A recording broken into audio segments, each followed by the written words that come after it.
It's time. Hello, everybody. How is everybody doing today?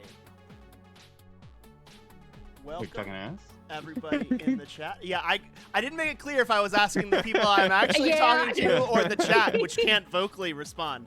As you can tell, I have not done this in a very long time. Woo! So, welcome to the Imagination Arcade, which is going to be where we're going to be playing some games and having some fun and telling some stories and, yeah, just being down to clown. That's the vibe. Woo. The first game that we are going to be playing is going to be the Marvel Multiverse role-playing game, which functions on a D616 system. Everything works on a 3D6 roll, and other than that, it's very trad. It's very, if you're familiar, if you've played 5e, a lot of the concepts will be very similar, but there are some cool different rules, and here's the thing. I've never run this game before, and nobody here has played this game before. So, you are all going to be learning the game along with us. We are going to just kind of play and dive into it and figure it out as we go, which I'm really excited about. I think that that is the best way to play a game, is to just learn by doing. So, I'm going to go around and introduce all of our players. Let's go ahead and start with Jordan. Hello. My name's Jordan. Am I supposed to do anything more than that? This is also Jordan's first time on a stream ever. My pronouns are he, him. I'll do that as well. Cool. Good job. Tell us about your guy. Oh gosh, my Who's guy. your guy? My guy is Michael Donovan, aka AWOL. He's just like a nervous little former spy who was burned by the organization that he was working for, and yeah, he's trying to figure out who burned him. Heck yeah. All right, and next, the person that the internet thinks is named Barnaby, it's Tolly. Crazy. Hi everybody, my name is Tolly. I use they them pronouns. You can also know me maybe as on the internet as Barnaby. You can find me at that's_Barnaby, where I make art and talk shit and talk about the Kendrick Lamar and Drake beef extensively on my page. I am playing Scheherazade, who is an Eternal and is basically the librarian of the world. And I'm very excited to play her and see what we're doing. Cool. And last but not least, we have the queen of the one shot. It is Sarah. Hi, I'm Sarah, she, her. I'm playing Amista, also known as Hellhound, an agent of hell. Hell yeah. Hell yeah. Hell yeah, brother. If that doesn't come up at least once each session, I will be disappointed. Yeah, that's going to be like your catchfphrase is hell yeah. Hell yeah, brother. Hell yeah, brother. And I'm Sean. I use he, him pronouns. I'm going to be playing as everybody else. And also figuring out, hopefully, how to be the game engine for this group of silly little guys.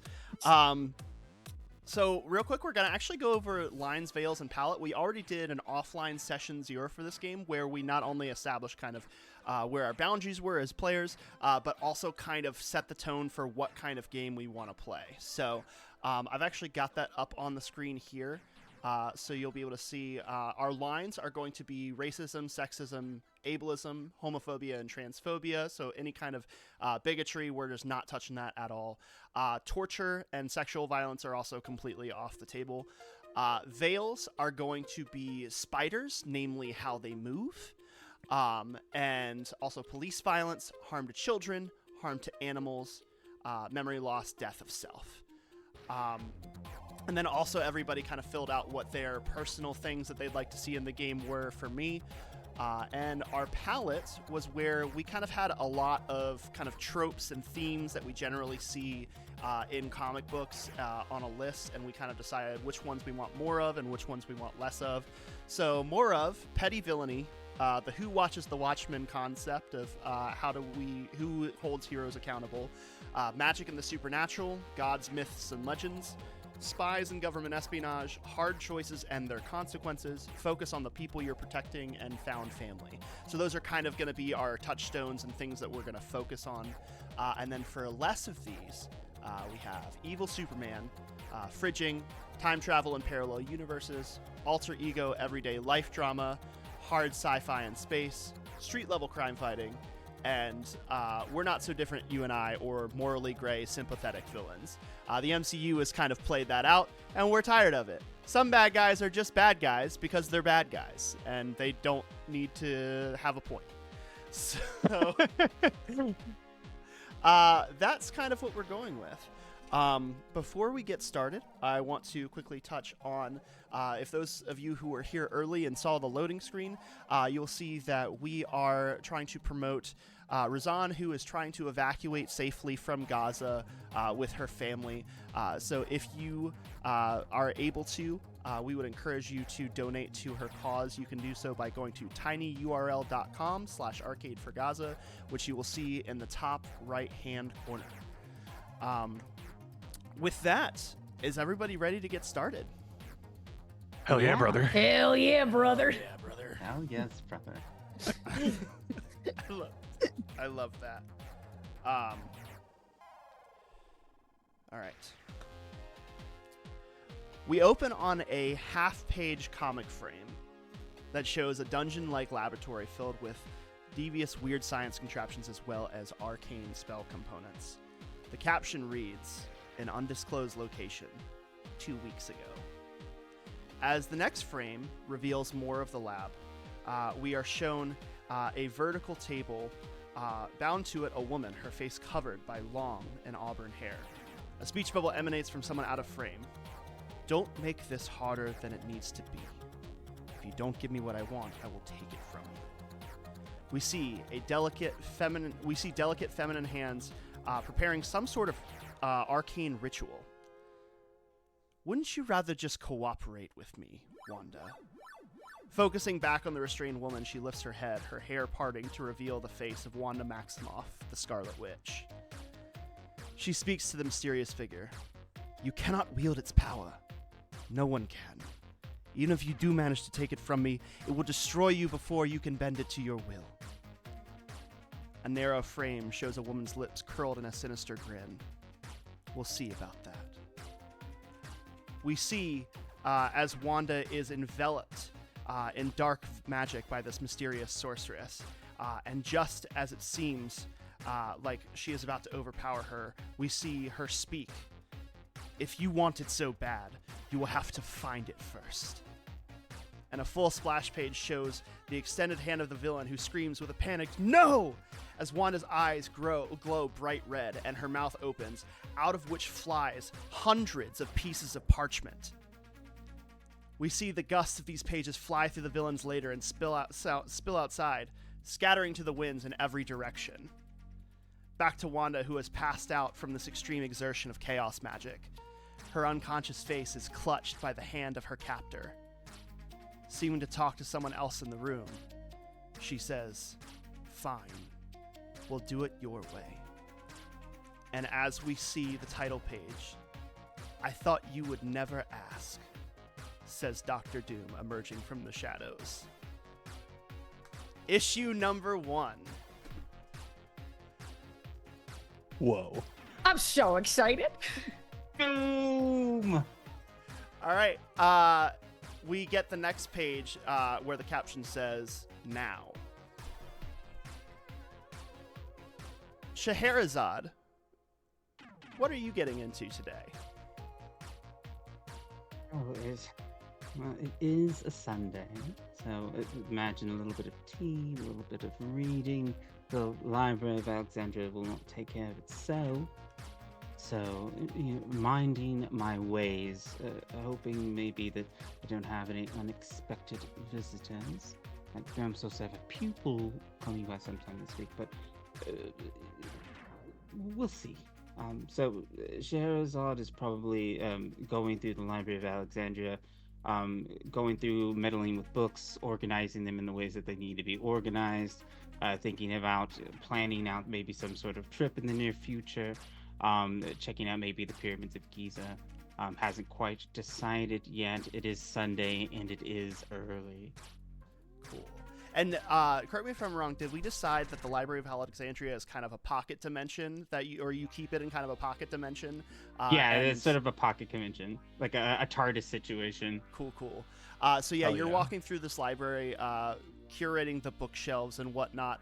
As the next frame pans over and we get a full shot of Scheherazade doing this, what do we see? So Scheherazade is probably about 6 foot. A tall, thin Indian woman with grayed hair. It's cut real short, sort of tapered. Wearing looks like a vest with a long, sort of giving like a dark academia sort of vibe. Has like gold glasses with like the chain that's kind of folded up on her shirt. She has a book belt attached to her where there is a large, heavy tome that has sort of like a glow to it.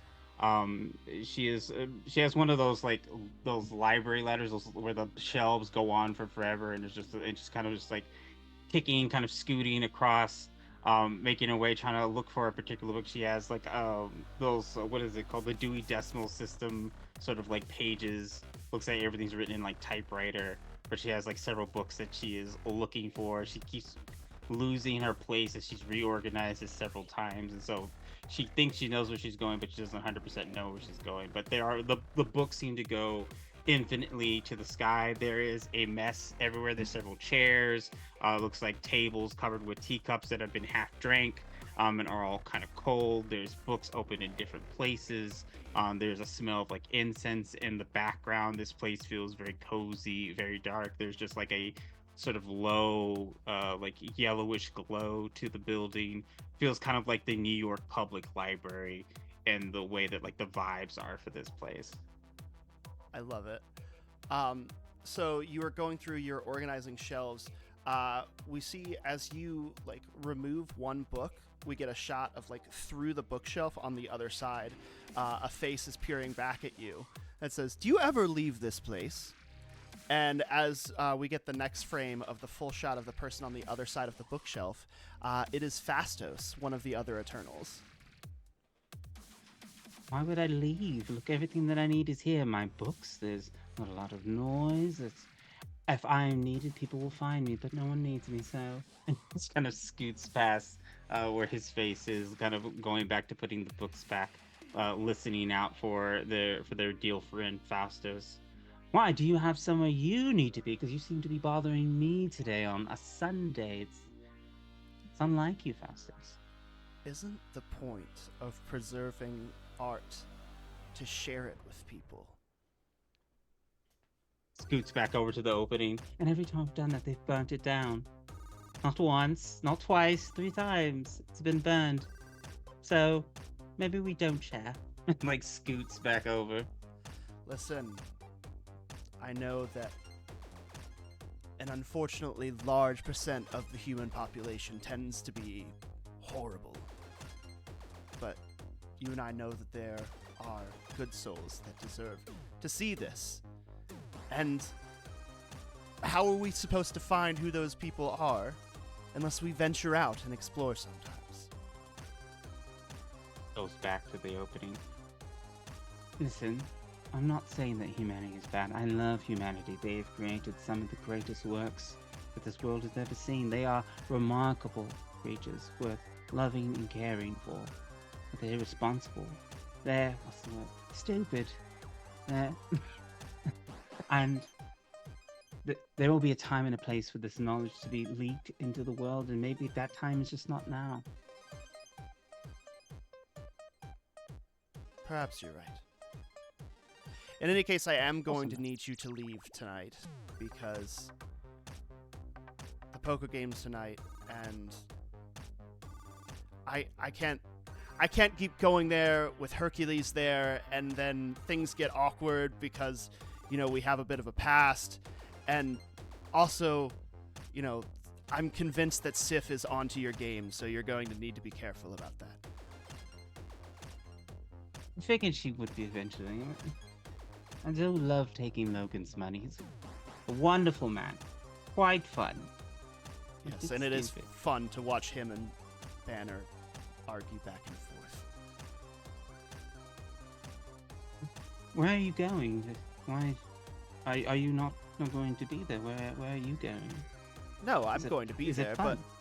I don't want to be there without somebody to run interference if necessary. Because, like I said, things get awkward. Because Hercules is, he's seeing somebody else, and that's great. That's great for him. I'm happy that he and Bobby are getting along swellingly. But if stuff comes up, and about the past, and it gets awkward.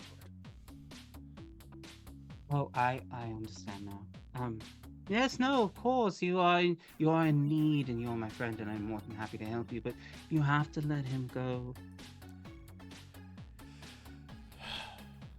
Well, other people, there's other mortals. Why don't you try dating around for a bit? I hear one of my lab assistants is telling me something called what's it called? Bumble, perhaps. Shop around, take a look, see what's out there. Bumble? Is that like a book that you have here? It's like a book. Humans have invented something called an app. It's quite fun. If you click on it on a magic book, and it takes you to all sorts of places. It has, I wouldn't say accurate information, but it's fun.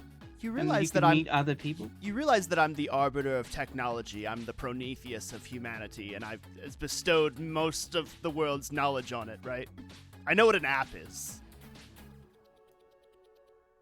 If you knew, then why don't you ask? It's an app where people go to date. Oh, I see. I mean, how many Thing you should be doing. Massive technology. how many demigods are on this app? None, which is probably what you need a break from. We Perhaps- all know each other at this point. Try Immortal. They're quite fun for a limited amount of time. I appreciate your insight, friend. Is there anything else? Or you're going to be making goo-goo eyes the entire time with him while we're there? I'll be better.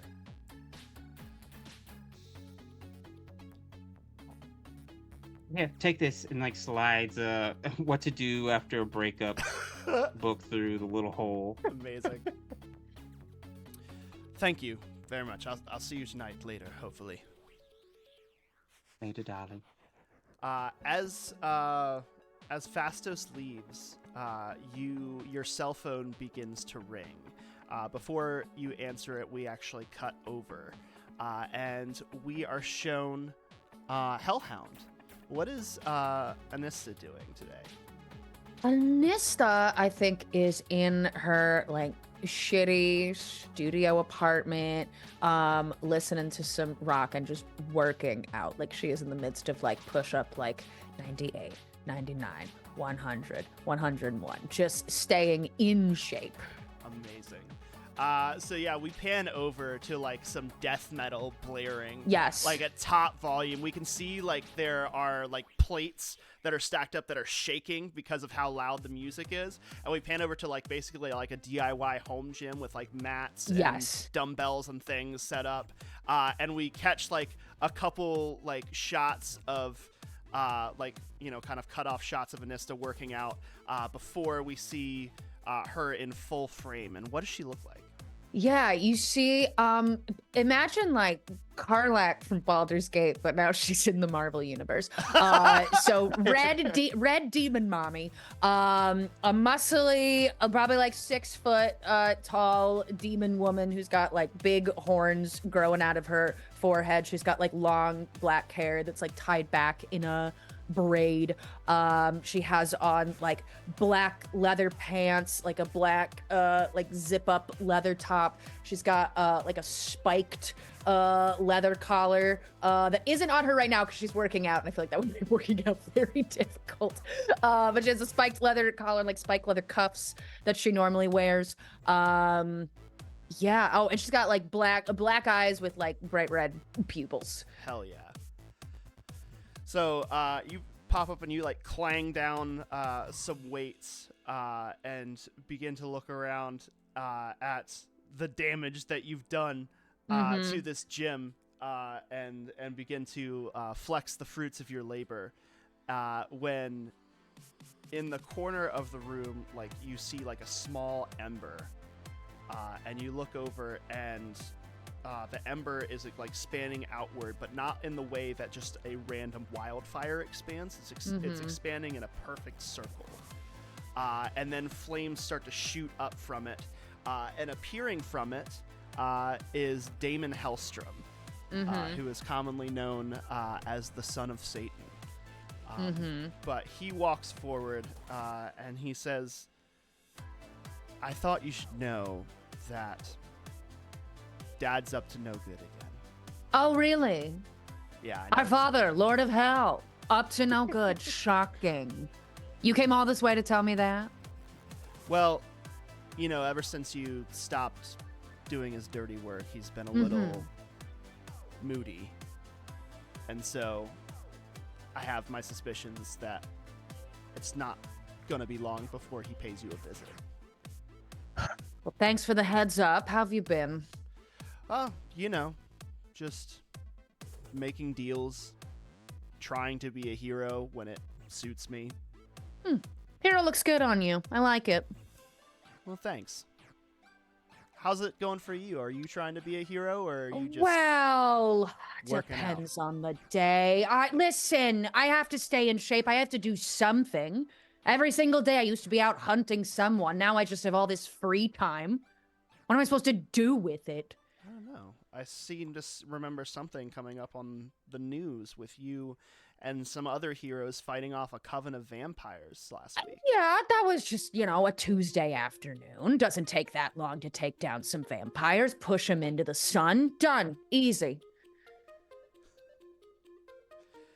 You know, one of these days, I hope that you can find the joy that you experience by doing the right thing for the sake of the right thing.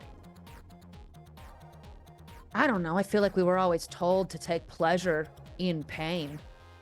Doesn't feel good to realize how much the pain hurt other people. And it wasn't for the right reason. Exactly. So maybe it's time to try something different. Yeah, I'll get to it when I get to it. You got anything else? No, not really. Sorry, I just don't know how to talk to you now. I feel like we're it's just weird. on different. It's Yeah. weird. We're, half siblings. I'm just amazed the you still Lord of talk Hell. to Dad.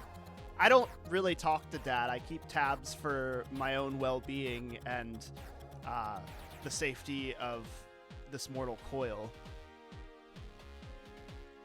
It's noble. I don't know. I've just kind of pushed him out of everything. The less I have to think about hell, the better. That's fair.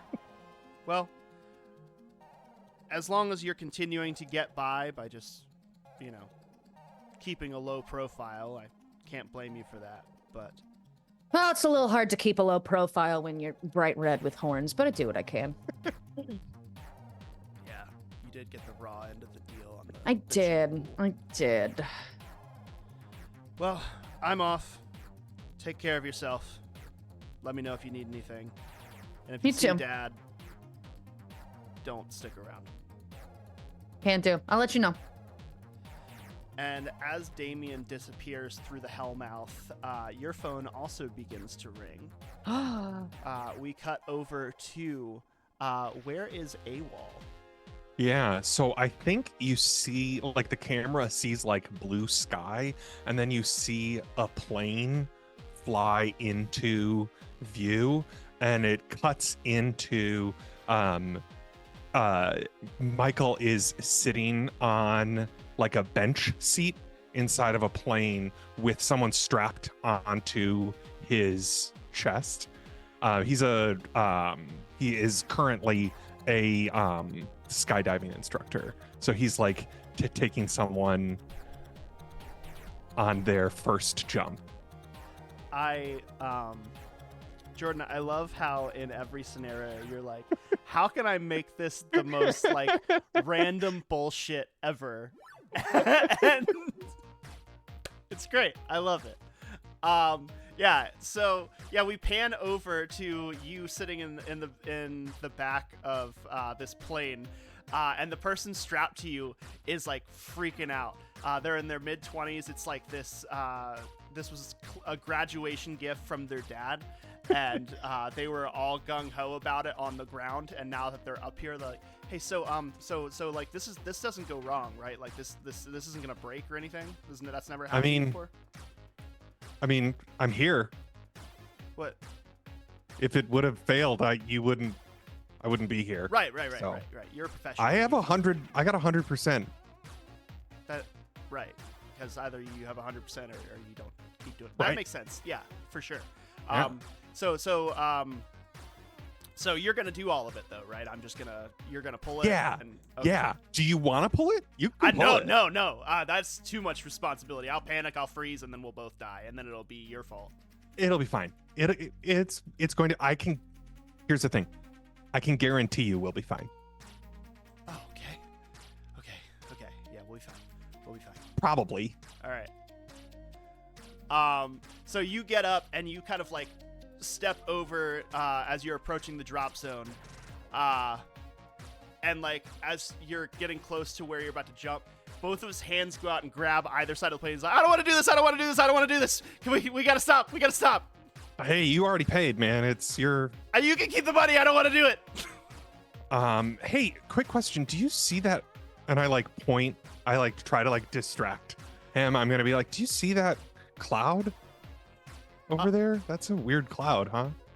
You know what? Did you already roll something? Because I was gonna have No. you roll something. This sounds Roll like a for fun cloud. time to have the first roll of the game. Ooh. Yeah. So I'm gonna say that sounds like a vigilance roll, right? Because you're kind of just trying to. Sure. I didn't know if it was vigilance or ego. We'll go with whichever one of those you want to convince me of, because none of us know how to play this game. Yeah. I feel like it's ego. Okay. I feel like it's I'm like using my. So he's not charming in any way other than when he's working. Right. So I think like he's like pulling out the old spy move. Yeah. Like an old convince someone to give you information that they don't want to give you kind of a maneuver. I dig it. All right. It has nothing to do with the fact that that stat is much better than my vigilance. For sure. All right. So, if that is going to be the roll, the way this is going to work is I am just now realizing I didn't have anything right in roll 20. Here we go. So it is going to be, you're going to roll 3d6. One of those is a marble die, so it's colored differently. And basically you're going to add your vigilance score to your roll, and you're trying to beat the target number that I set. We're going to call this routine because you have been a spy your whole life, and you're pretty good at kind of like playing people into your hand and getting them to do what you want to do. So we're going to say that the target number for this is going to be a 12. Okay. So you are going to roll 3d6 and add your vigilance, and you're trying to get a 12 or better. Yeah, I rolled a 666 plus 7, so I got a 25. That's Holy incredible. shit. Hold on. For the first roll, Yeah. it can only go down from here. Jesus. The beast! All right. So yeah, with that is not only a success, but because you got. Oh no, because it's a 1 on the marble die is a fantastic success. So yeah, it's just a normal success. But yeah, he goes, what are you talking about? And that gives you enough clearance to just like leap out of the plane. And you are SummerSlam. He's, oh my god, we're flying, oh my god. And you rip the cord, and as soon as you guys start to parachute out, he goes, oh, okay, we're live, we're fine. Yeah. And he just passes out. And you've got like a limp body that you're like holding on to. As you're flying above the New York skyline, you look over and you see that there is like a long line of police cars that are driving through New York City, which, being that this is New York City in the Marvel universe, supervillain events happen every single day. So you're like, oh, that seems pretty, kind of on schedule. But then you see that there is an intersection in a square that is a couple blocks up from where they're converging on, and it sounds like there is all sorts of like gunfire and explosions going off. And about that time, like as you're seeing this, you also get a phone call. My God, we got a three-way call. All three of you are brought into a group video call. And luckily, you don't have a witness to this because the person who's strapped to you is passed out. As you all answer the phone, you see that on the other side of it is Mr. Knight, which is Stephen Grant's incarnation of the Moon Knight. And he says, "Hello, all of you. It's good to see you again." Oh, hello. How are you doing? Am I using this right? I'm doing absolutely stunning today, except for the fact that there is a large incursion happening in the middle of the city right now. There are some, it seems like, AIM agents that have gotten their hands on some pretty high-tech stuff, and are causing all sorts of havoc. And I would usually call the Defenders or maybe the Spider-Man in to help me, but they are all actually uptown dealing with another crisis at the moment. So, you all did a great job last week helping me out with those vampires, and I thought that I would see if you could lend me another hand. Right now? Yes, it would be right now. That's when the explosions are happening. It's currently. That makes sense. Sure. Yeah, sure. I take the guy's head and I nod. Oh, hey, well, honey, do you need a pickup? Hey, well, you're twisted. I like got it. I got it. I like it. Right. Well, I'm pinging the address so that you have my coordinates, and I'll see you in however long it takes you to get here. Hopefully not long. Cheerio, and hangs up.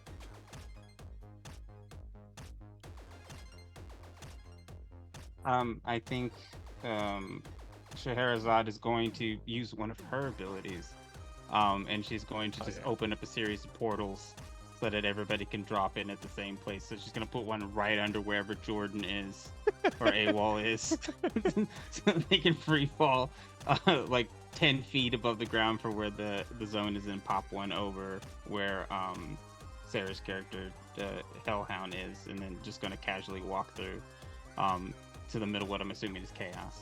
Hell yeah. So I feel like what we see on AWOL's end is that you just unfasten from the dude and fall through this hole that then closes just in time for him to hit the ground unconscious. Amista,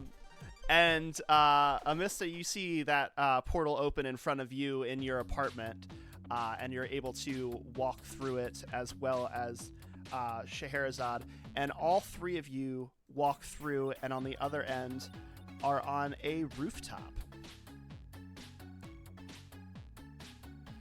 If Roll20 will cooperate with me. There we go. Ooh. So you see that you guys are in the northeast corner of the map.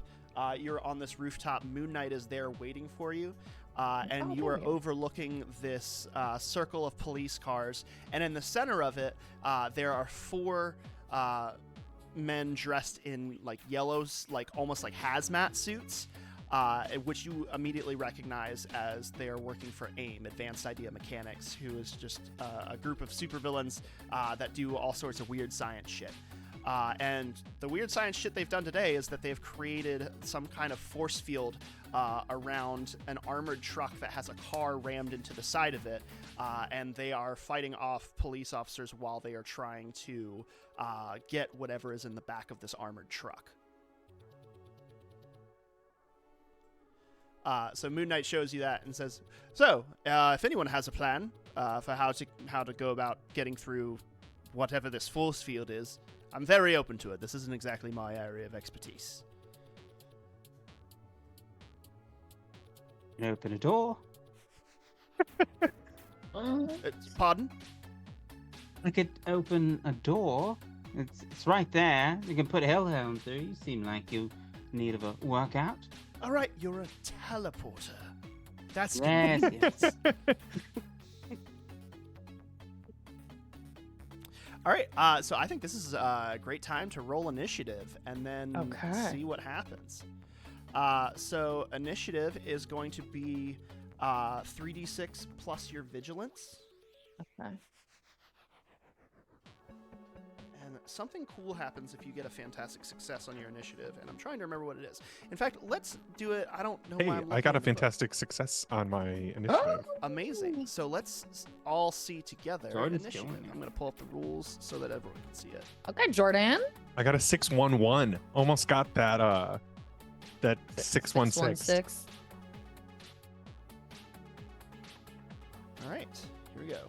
At the start of combat, each combatant makes an initiative check by rolling d616 and adding their initiative modifier. The check automatically succeeds. Players roll for their respective characters. I roll for everybody else. The combat includes large... we all know that. We've played a TTRPG before. Let me see here. That's right. So there is a bonus round, which is essentially like a surprise round for anybody who got a fantastic success. So essentially what will happen is AWOL, you will get an opportunity to take an action before the normal initiative order begins. Oh, yeah. Cool. But outside of that, what was everybody's initiative orders? I'm just going to use a sticky note because I don't feel like pulling it up on there. 21. I got a 14. And I got a 17. Okay.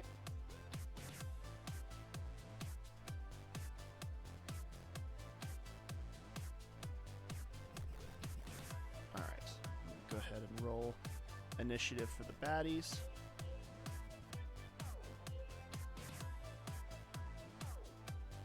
Is there a quick initiative button? There it is. And they got a 17. Or sorry, that is the wrong one. They got a 13.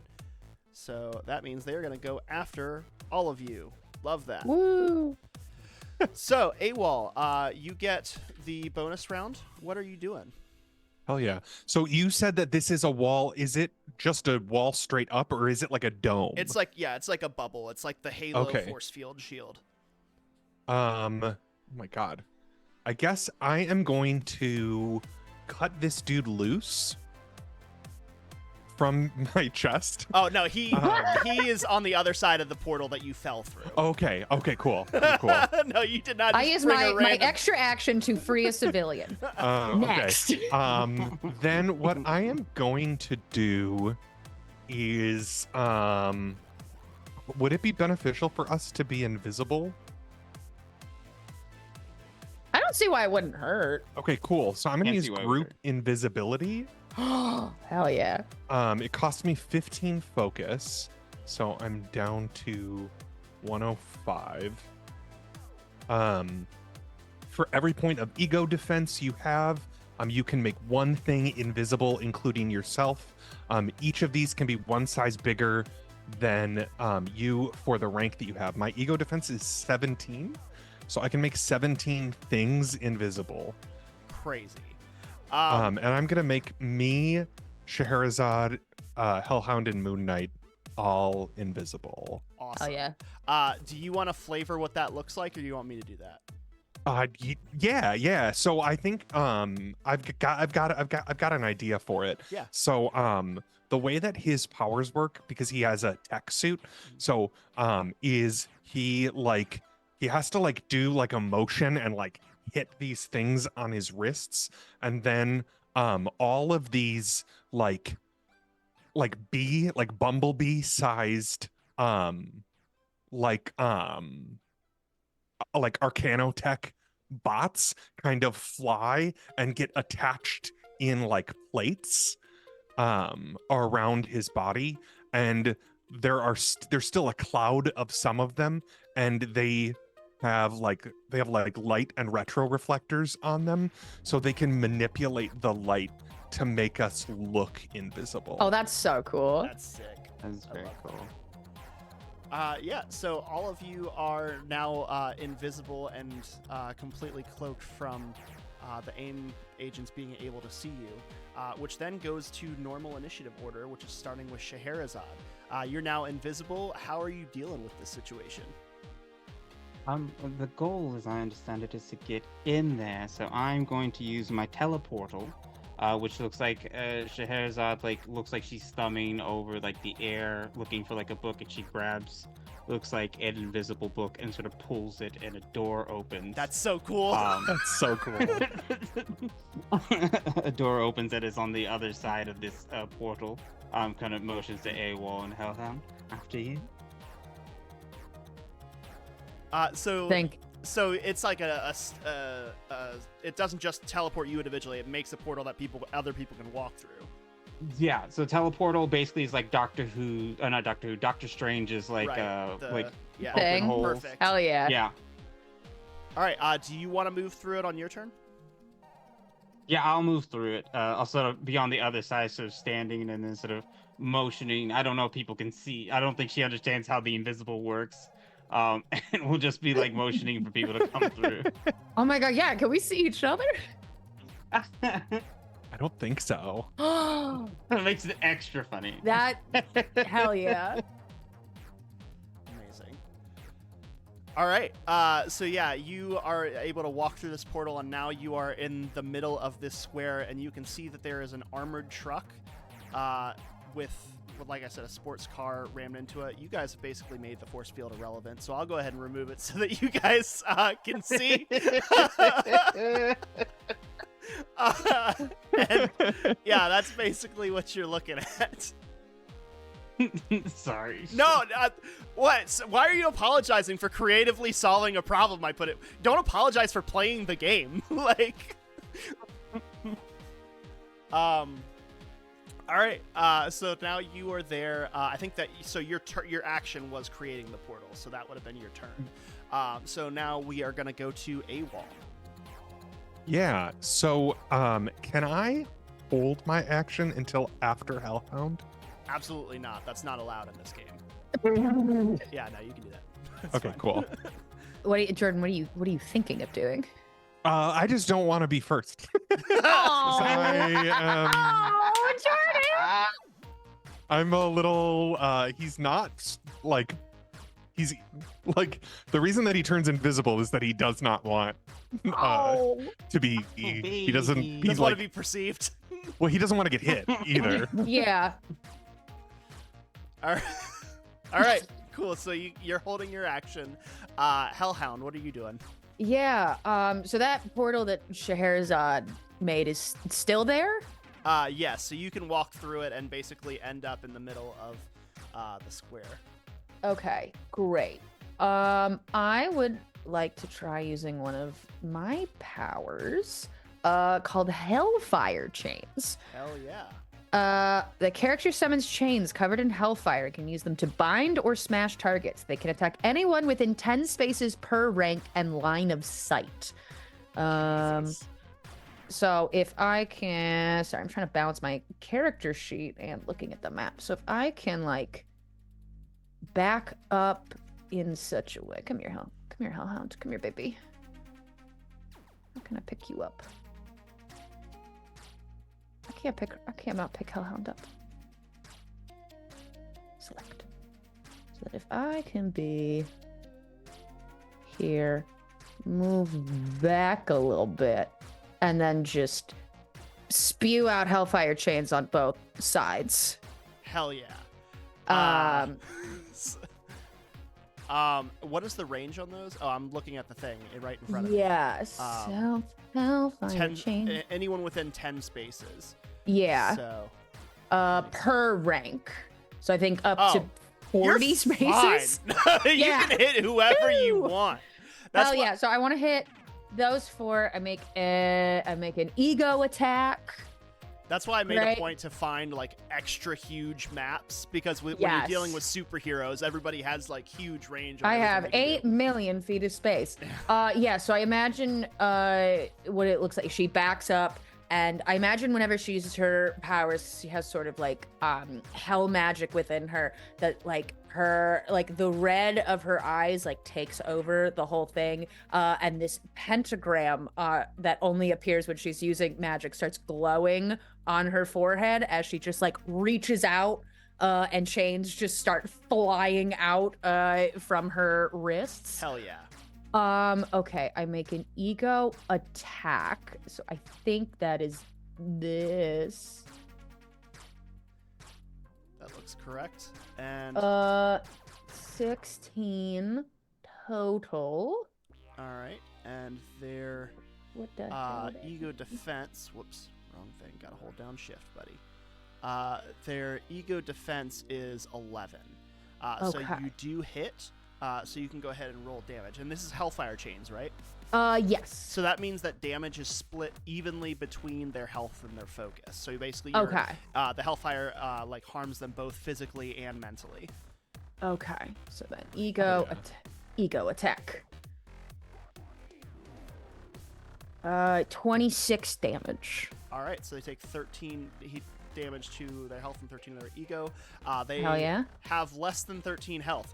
So you extend both of your hands, and you see that these chains wrap around two of them, and just like they ignite in hellfire, and both collapse on the ground, KO'd. Okay, we did it. That's Well done, Hellfire. Thank you. Sorry, AWOL. Did you want to get in there? There's still 2 of them, right? fun thing about the first time you play a game is you have no idea what proper balance is. So we're just throwing stuff in and seeing how long it takes. But yeah, that does make it AWOL's turn. And there's still 2 of them, right? There are still 2 of them, yes. All right, Okay. well, let's finish this off. And you said that the barrier is down? The barrier's not down. You've just made it irrelevant because you're Okay, invisible cool. and you have a portal that goes through it. So, Okay, cool. So I'll go through the portal, and I'm going to stay back kind of as far as I can get. Actually, I'm going to go over on this side, so they're both within line of sight from me. And I'm going to use my elemental barrage, All right. which is the character designates a space within line of sight. The attack can affect every character or every enemy within 10 spaces of that. I make a single ego check compared to the target's resilience. Affected enemies take half regular damage. On a full success, they take full regular damage. And my elemental's type.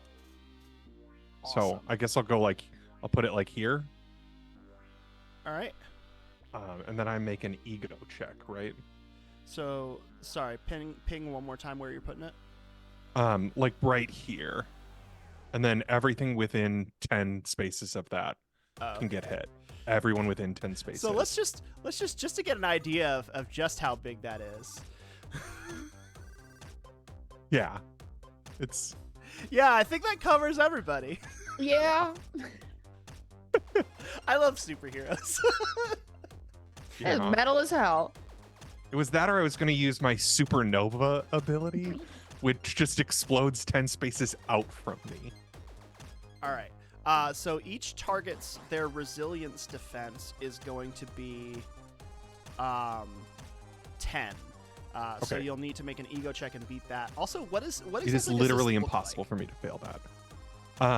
Yeah, so it's more of those bots kind of disconnect from the shoulder, and they are able to, like, from my hands, like a beam of like very focused light comes out, and it reflects off of the retro reflectors from the bots that are like in a circle and focuses it even farther onto like a really tight point. Sick. Very fucking cool. So I Warriors make, are cool, man. Yeah. do I hit the button next to elemental barrage, or do I hit ego Go ahead. ability score? Yeah, no, because if you hit the elemental barrage, that just drops the text for it in there. So you just hit ego, yeah. Okay. Oh shoot! Actually, I think you can do it this way. Oh, sorry, I hit a button. Ignore me. Yeah. So I got a 14. Hell yeah. So that succeeds. And And it what does is- half my normal damage, All right. which is so it does half of 27, So 13 damage. 13 and to that's both of them. To their health, not to their focus. Yeah, it is straight to their health.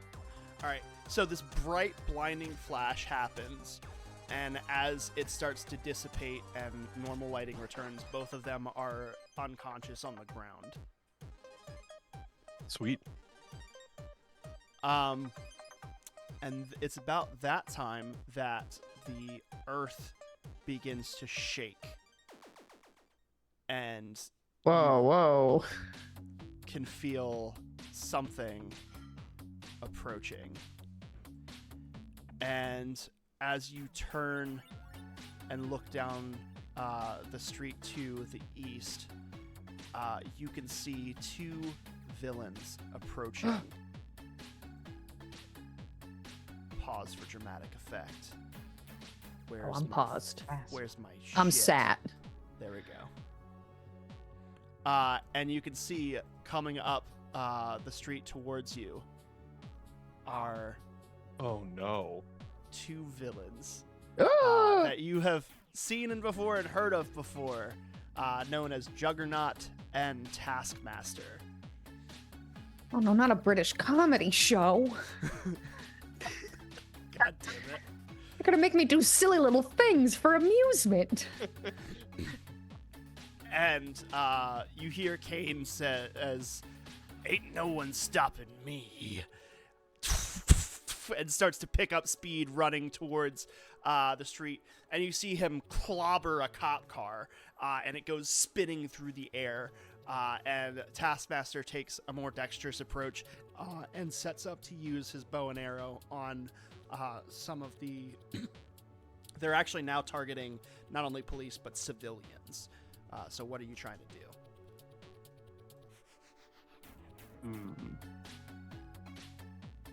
So just to get a clear idea of what I'm seeing here, so Juggernaut is charging. Where's he charging towards? He's going to be right here. I'm putting him on the map now. Okay.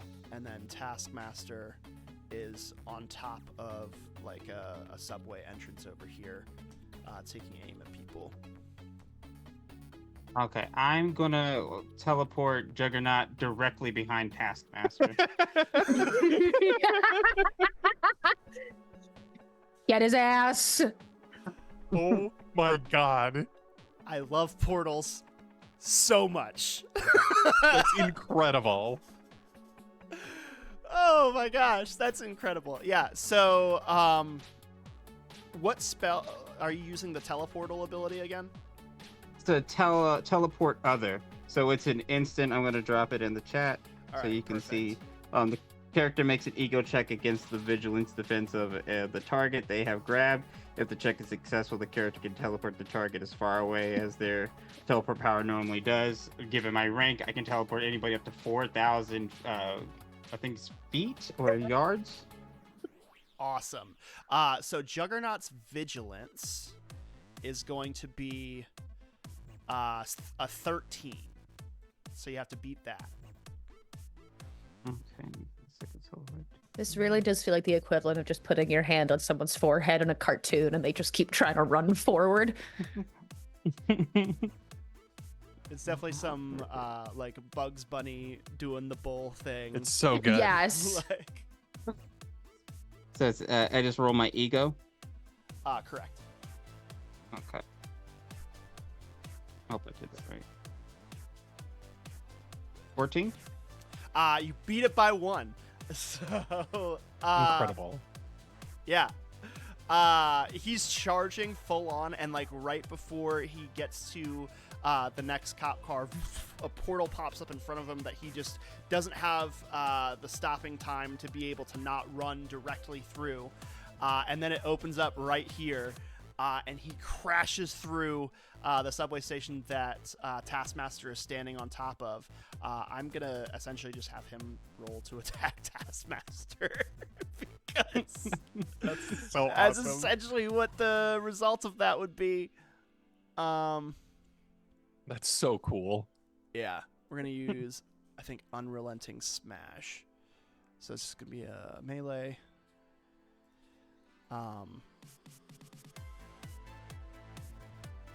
Which is going to be a 17 against Taskmaster's melee defense, which is lower than 17. and yeah, completely crashes through and hits him. He's not only going to take damage, but doesn't. Yeah, actually, hold on. It may then pay more focus to the same thing again. Oh yeah, this is just basically he can continue running through. But I think he's not going to choose to do that because he's going to immediately realize that he wasn't supposed to hit that guy.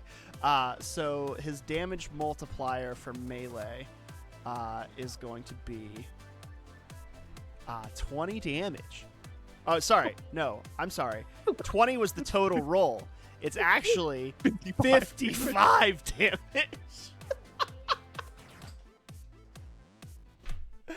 Oh man, that is most of his hit points. Jesus. Wild. I love it here. This is great. This is great. Welcome to the I'm party, having a good pal. time. I'm having a good time. Yeah. So minus 55. Yep. There we go. So you see him crash through. Taskmaster like goes flying Team Rocket style and like hits a wall, falls down, and like hits a fire escape, and then falls and hits the ground again. And Juggernaut looks over and goes, "What the hell happened? How did I get over here?" And that is gonna make it AWOL's turn. Sweet. So Taskmaster is now on the ground. That is correct. He is prone. Okay, cool. And there are civilians around, right? Yes. So all of these people are civilians, and they Okay. are currently, very much in danger. Oh. Okay, cool. I am going to use elemental barrier. Okay. The character forms a line, or forms a wall of their element within line of sight and up to 10 spaces away per rank. Actually, can I move first? Yeah. Cool. How fast do you move? It should be your. Okay. It has to do with your agility, and then there's a weird math problem that you do. Okay. It My should run just say speed says 5. Okay, but so that's then I 5. know- That means 5 squares. Okay. I can fly, which flight does 4 times your. So I can move 4 times my run speed. All right, so that means you can move up to 20 spaces. Okay. I love superheroes. So yeah, you can probably get over to where the villains are. Yeah, I'm gonna stay over on this side. I'm gonna like fly over and I'm like 20 feet in the air, and I'm gonna use that wall ability. Uh-huh. Sorry, there's a lot of abilities in this game, gang. Oh yeah, there's so many things. There's so many. And Okay. the text is so dense because it's like, well, on this success you get this, and then on fantastic success, I just love at the end of every ability, it just gives like the briefest little description of like they shoot out chains. Yeah, Yeah. it's like after all that description. After all this, they shoot chains. They punch. Like, yeah, you're right. I do punch. Thank you. Which ability are you using again? Elemental barrier. I can put it in. I can actually pull it up in the Thing. compendium, and the cool thing about that is then the chat can see it. Oh hell yeah! Yeah.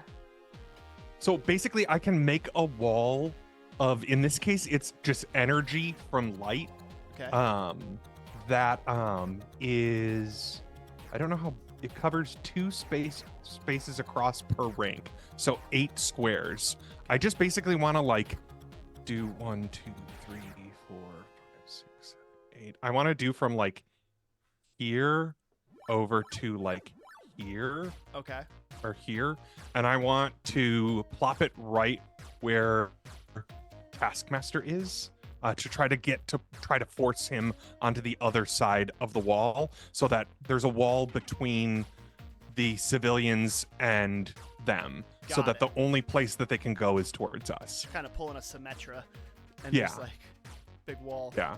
All right, cool. So it's against the agility defense of Taskmaster, which is going to be a 15.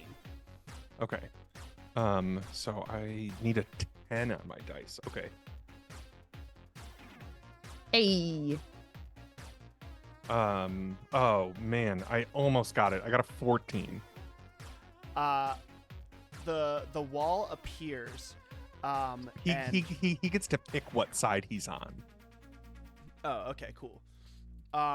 So you see that as the wall appears, he kind of does like a Spider-Man style swing line that he clearly learned from watching Peter Parker, and is able to grapple over the wall like just as it finishes forming, and lands on the other side of it. Okay. Well, that's my turn. So sorry, is the wall between us and him, or is he on the other?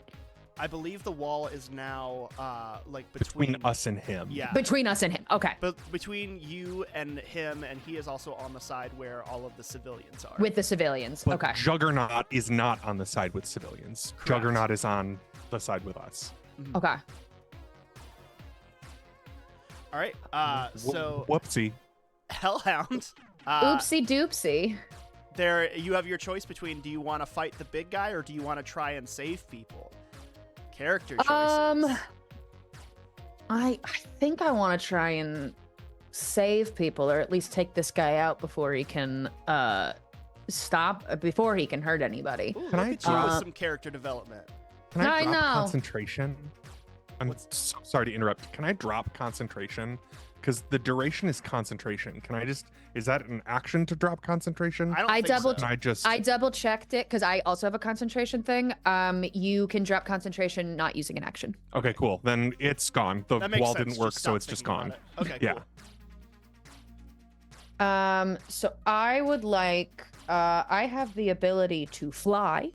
My flight speed is equal to my rank times my run speed, so I believe I can move up to 20 or fly up to 20 spaces. So I believe this is only 17. So I want to fly right up to what's his face. Go whee! Right next to the which one is this? Which one is this again? Who this man? That's Taskmaster. Taskmaster, kick his ass. I'm gonna use my vicious attack. Yes, there's so many things. Yeah, I'd like to just make a close attack, and I'd like to just try and block him in the face. Hell yeah. So that's just gonna be your melee attack versus his melee defense to see if you hit. Okay, melee attack. Bing bong. Damn. Oh, You got a 14. 19. fuck.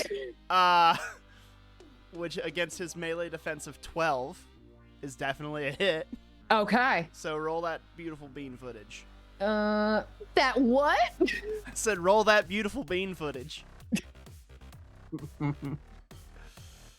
That is 26 damage. 26. You charge up and give him the old I razzle fly- dazzle. I fly in and I just slam into Superman him. punch. Yeah. Yeah. You punch him with such force that his feet are up in the air before his head hits the ground. And you just and we get a beautiful shot of you like punching his head in the ground and like concrete flying everywhere from the crater in the earth that you just created with your fist. So- And I imagine I still have like some of the red eyes and like the pentagram on the forehead from using Hellfire chains moments ago. Yeah. So with this like scary fucking look, I'm just gonna look at all the civilians around me and I'm just gonna say, run. So here's the thing. You're still invisible. Oh fuck, I'm invisible. They just hear a disparate voice. I say, think I think Run. we're not invisible because I think my Oh, you had to drop. You had wall. to break I think concentration to do the wall. Yeah. I, Okay. I believe so. Okay. Cool. Yes. Never mind. I'm spooky again. Good to know. Run. Not that a detached voice in the void that just destroyed a man. Also terrifying. Is not terrifying. Yeah. Also terrifying. Also terrifying. Yeah. Out of nowhere, the ground exploded and a man's head was caved in, and it said "run." Oopsies. I would have to agree with Jim in chat. This game does run a lot faster than I was expecting and worried that it would. It does. So I am very excited about it. Right, Seems like it's complicated just with like the number of things that we can do, but now that I kind of get it, I'm like, oh the yeah, basic rules run are in, pretty straightforward. punch. Yeah. Yeah. All right. So everybody immediately after you say run, all of the crowd does not take a second thought to heed your command and all start scattering in different directions, both terrified from the villains and also you. And Good. so that is actually going to make it Juggernaut's turn, who sees that you have just knocked out his compatriot and says, "Let me show you how hard I can hit." And he starts running towards you. And let's see how hard he can hit, because I probably should have read through all of his abilities before I started this. He hits just like this, you know, so light. It's just so you can barely gentle. feel It's it. He's a delicate little guy. You know what? This sounds fun. He actually like leaps and like stomps the ground, and as he does, like an earthquake force ripples out from him. So what is your agility defense? Agility defense is a 13. All right. Well, he got a 19. Fair. Fair enough. So, let's see. And that is every target within the character's reach plus their rank in spaces. Oh and shit, AWOL, he might hit you. 4 spaces. So yeah, let me see. I think he might actually hit AWOL as well. I'm good with Sorry. that. No, that is a-okay. I have a thing I can do. So in fact, doesn't look like he does. It's on me. Yeah, that's the range. Yeah, he just stomps 1 foot and sends it out towards you. Yeah, I feel like the basic of what these like moves do is pretty basic. I think they just feel the need to add a bunch of extra text because of 5e power gamers. Yes. So the damage on that is going to be 47. Okay, this is where I do math. Okay. All right.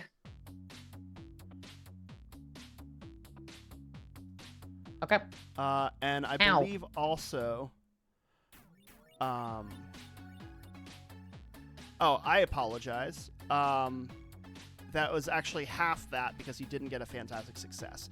So it's actually 23 damage. 23. So you can minus okay. 24 from what if you already did the math. Okay. So I will add 20, 90. Okay. Yep. I can do math on the fly. Hell yeah. Math is so hard. Why so many games have to do math? Yeah, and then he basically like finishes his charge towards you, and that is going to make it AWOL's turn. Ah. No, I'm sorry. That is going to make it Scheherazad's turn. Beautiful. How far away is the river?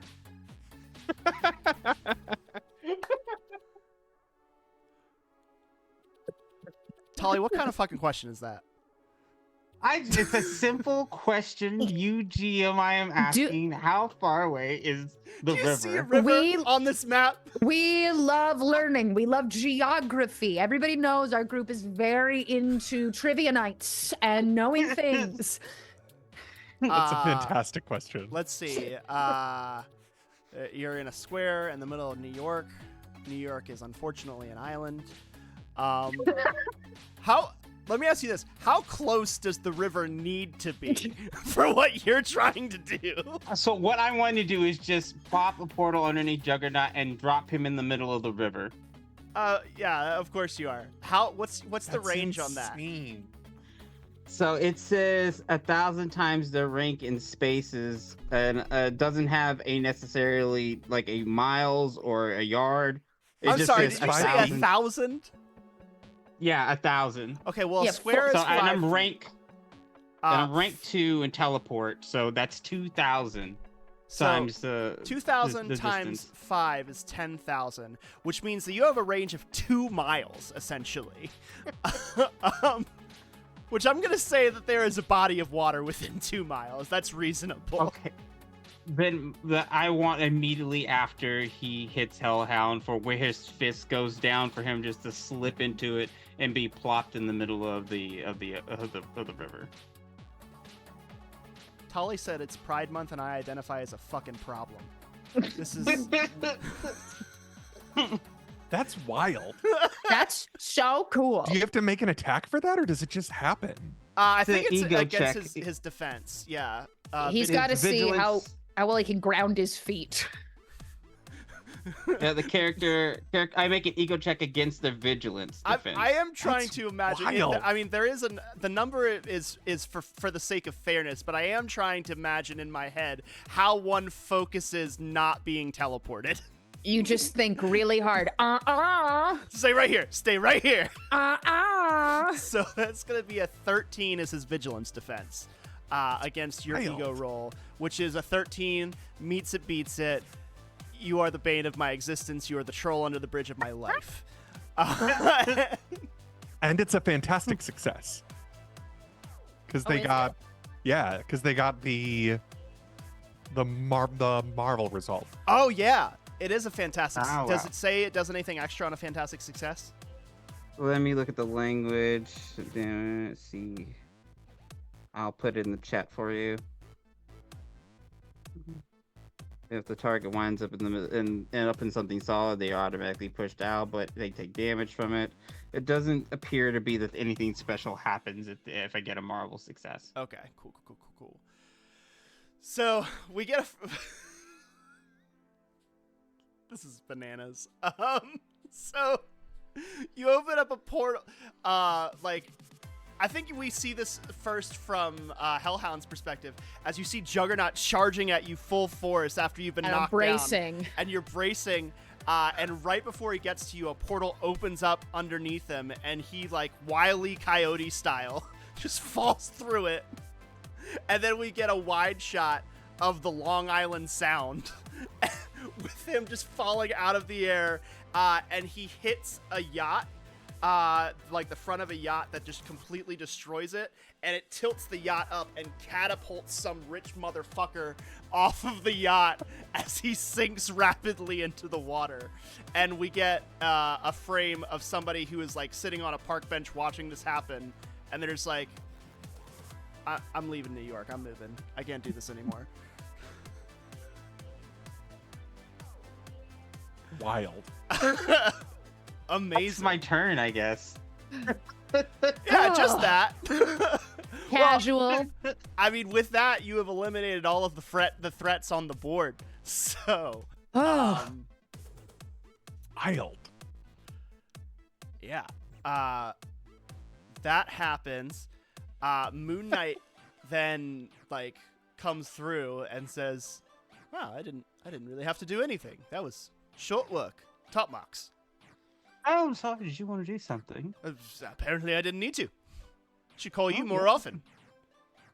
The Spider-Men are usually much more, have to save the people first. And you were just straight to the point. I liked it. No, we get the job done.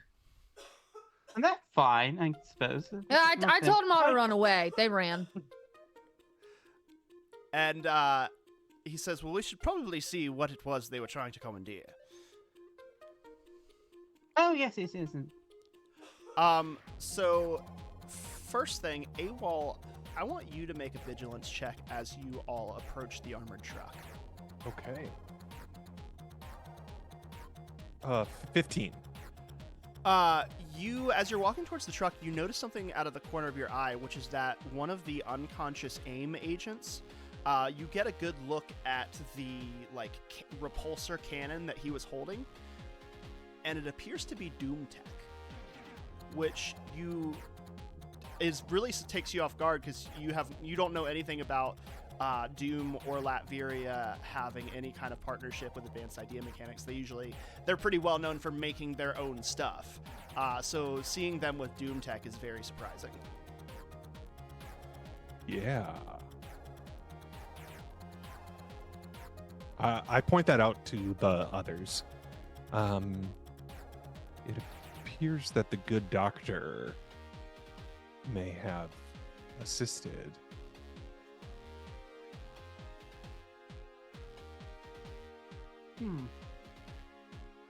What are they looking for? What were they trying to grab? Is it just standard villainy, just in the middle of Parkway Avenue, causing destruction and mayhem? And as you say that, you hear Mr. Knight say, "Found it!"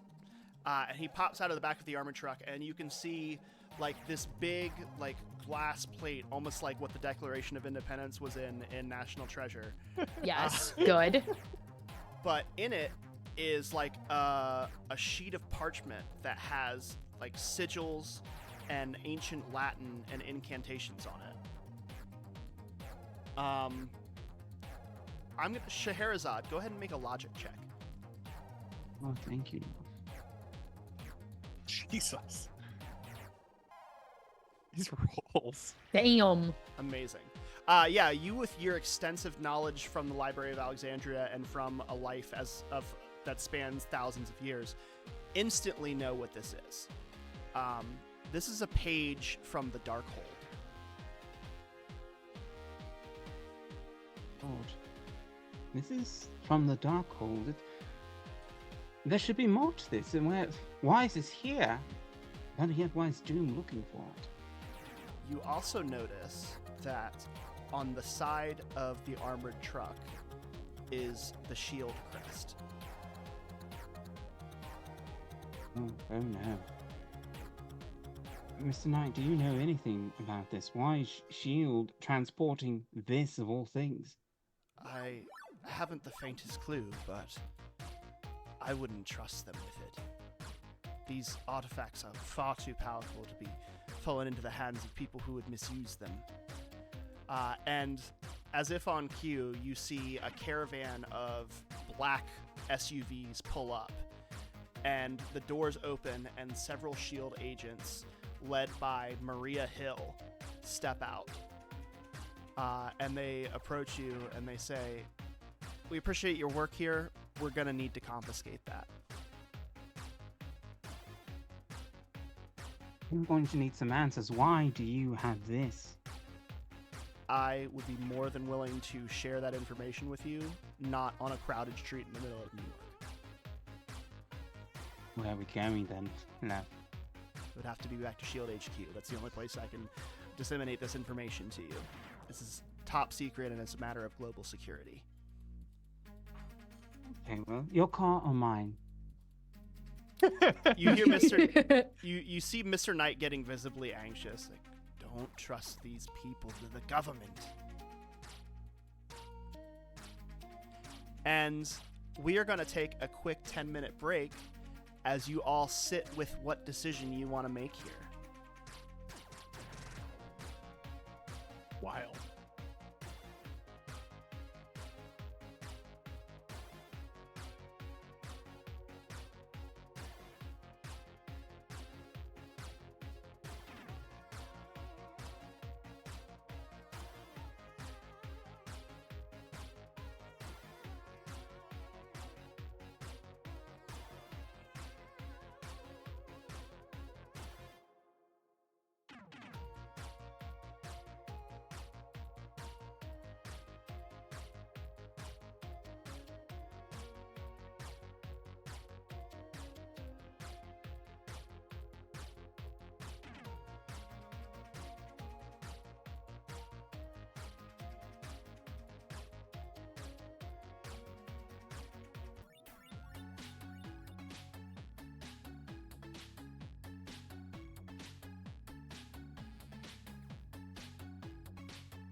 All right, so Nerdy and Mo just got here, so we actually have to start the whole thing over. Okay, great. I'll start the heavy metal music again. Cool. Oh, I'm doing the thing. Whoops, I totally messed up. Hold on. I was What during happened? the break. I'm a professional, guys. That's the first thing you need to know about me. 100%. And I was like checking on the Twitch stream, but then I started it again, and so I created the infinite loop of death. Good. Amazing, incredible, legendary. All right. So, you have just defeated Juggernaut and Taskmaster and their AIM agents that they are working with. That's 3 people that you've never seen working together before. That's weird. Okay. And to top it all off, the AIM agents were for some reason using Doom Tech. There's a lot of layers to this lasagna Don't love villainy. it. But also you Garfield. discovered that they were trying to steal a page of the Darkhold from an armored shield truck, and you were able to stop them in doing so. Mr. Knight does not trust the government, but the government is here nonetheless, asking you to turn over the page of the Darkhold to them. What do you want to do? Can I ask a quick question? Hellhound might know what the Darkhold is. I don't know what the Darkhold is. Right. If Hellhound knows, can you tell me a little bit about For what the sure. Darkhold is? The Darkhold is an ancient book of dark magic, like Okay. demonic magic. Think like the Necronomicon. Okay. Also, if you watch the second Doctor Strange movie, I did, the yes. book that Scarlet Witch was using, that was the Darkhold. Thank you. Yes. Okay. Thank you. I was like, it sounds bad, but like, Yeah, it's like Oh, not bad. getting good vibes just from the title. Like Name Darkhold. effective branding.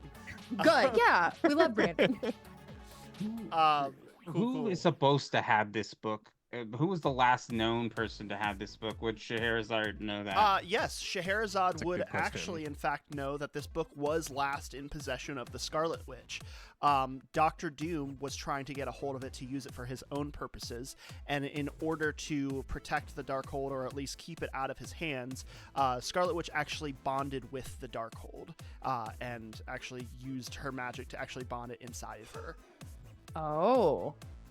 And that is Gotcha. the last known location to, I wouldn't say the public, but to people of your caliber who are in the superhero business. Gotcha.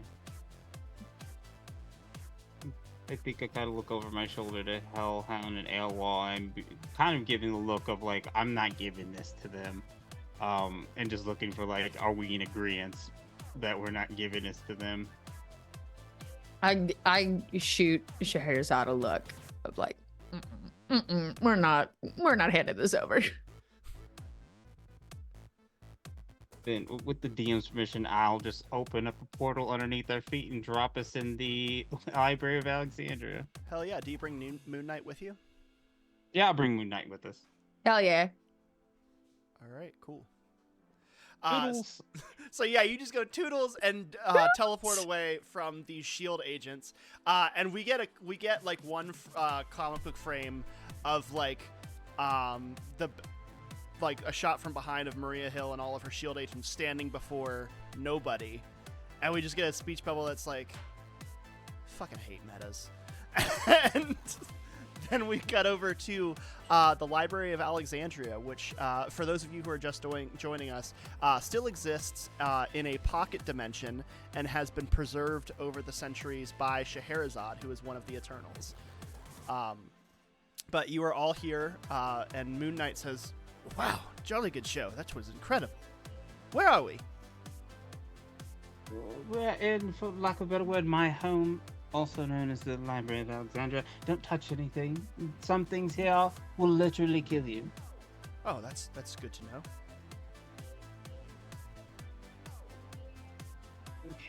So, what do we do about this? This should not be in the possession of anyone other than the Scarlet Witch. That is indeed a good question. The Anyone Darkhold heard from her? is- Seen her? Well, I'm not exactly in regular communication with her.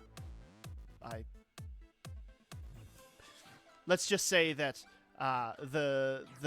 My patron doesn't get along with the kind of magic that she performs. Fair. Could we store the page here? Yeah, does anyone else have access to this place? Sherazad? No.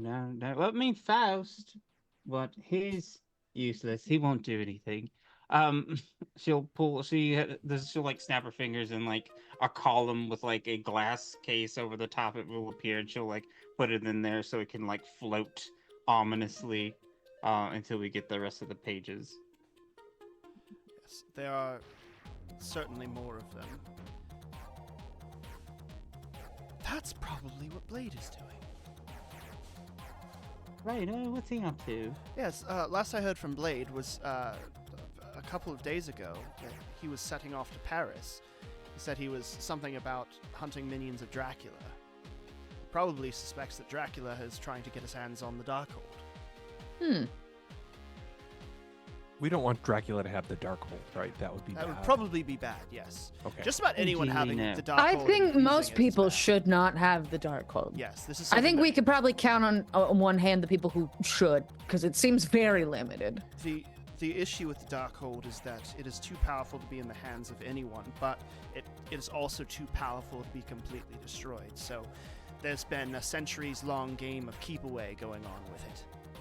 And also, Chthon, the ancient entity that created it and is attached to it and has been trying to return to the material plane for centuries, sometimes decides to scatter its pages and cause chaos in the world.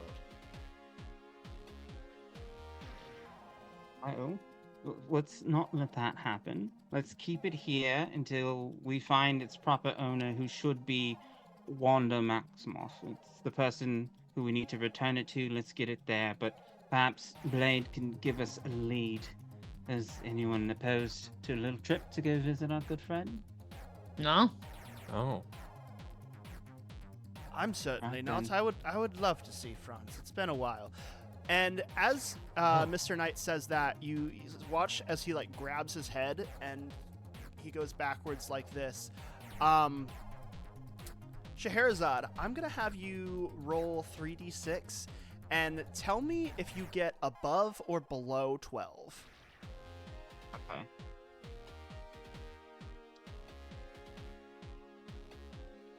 Math. My only enemy. That's exactly 12. Well, that's annoying. We're gonna say meets, Uh-oh. we're gonna say meets it beats it, so we're gonna count that as above. Okay. And you see that as he snaps back, his suit that he's wearing, which was like a white like dress suit, kind of starts to morph and change into what look like wrapped bandages, and a crescent appears on his chest, and a hood appears over his head, and a cape kind of expands backwards. And then he like whips back with a different voice and says, and he points at the Darkhold page and says, "You need to keep that as far away from me as possible."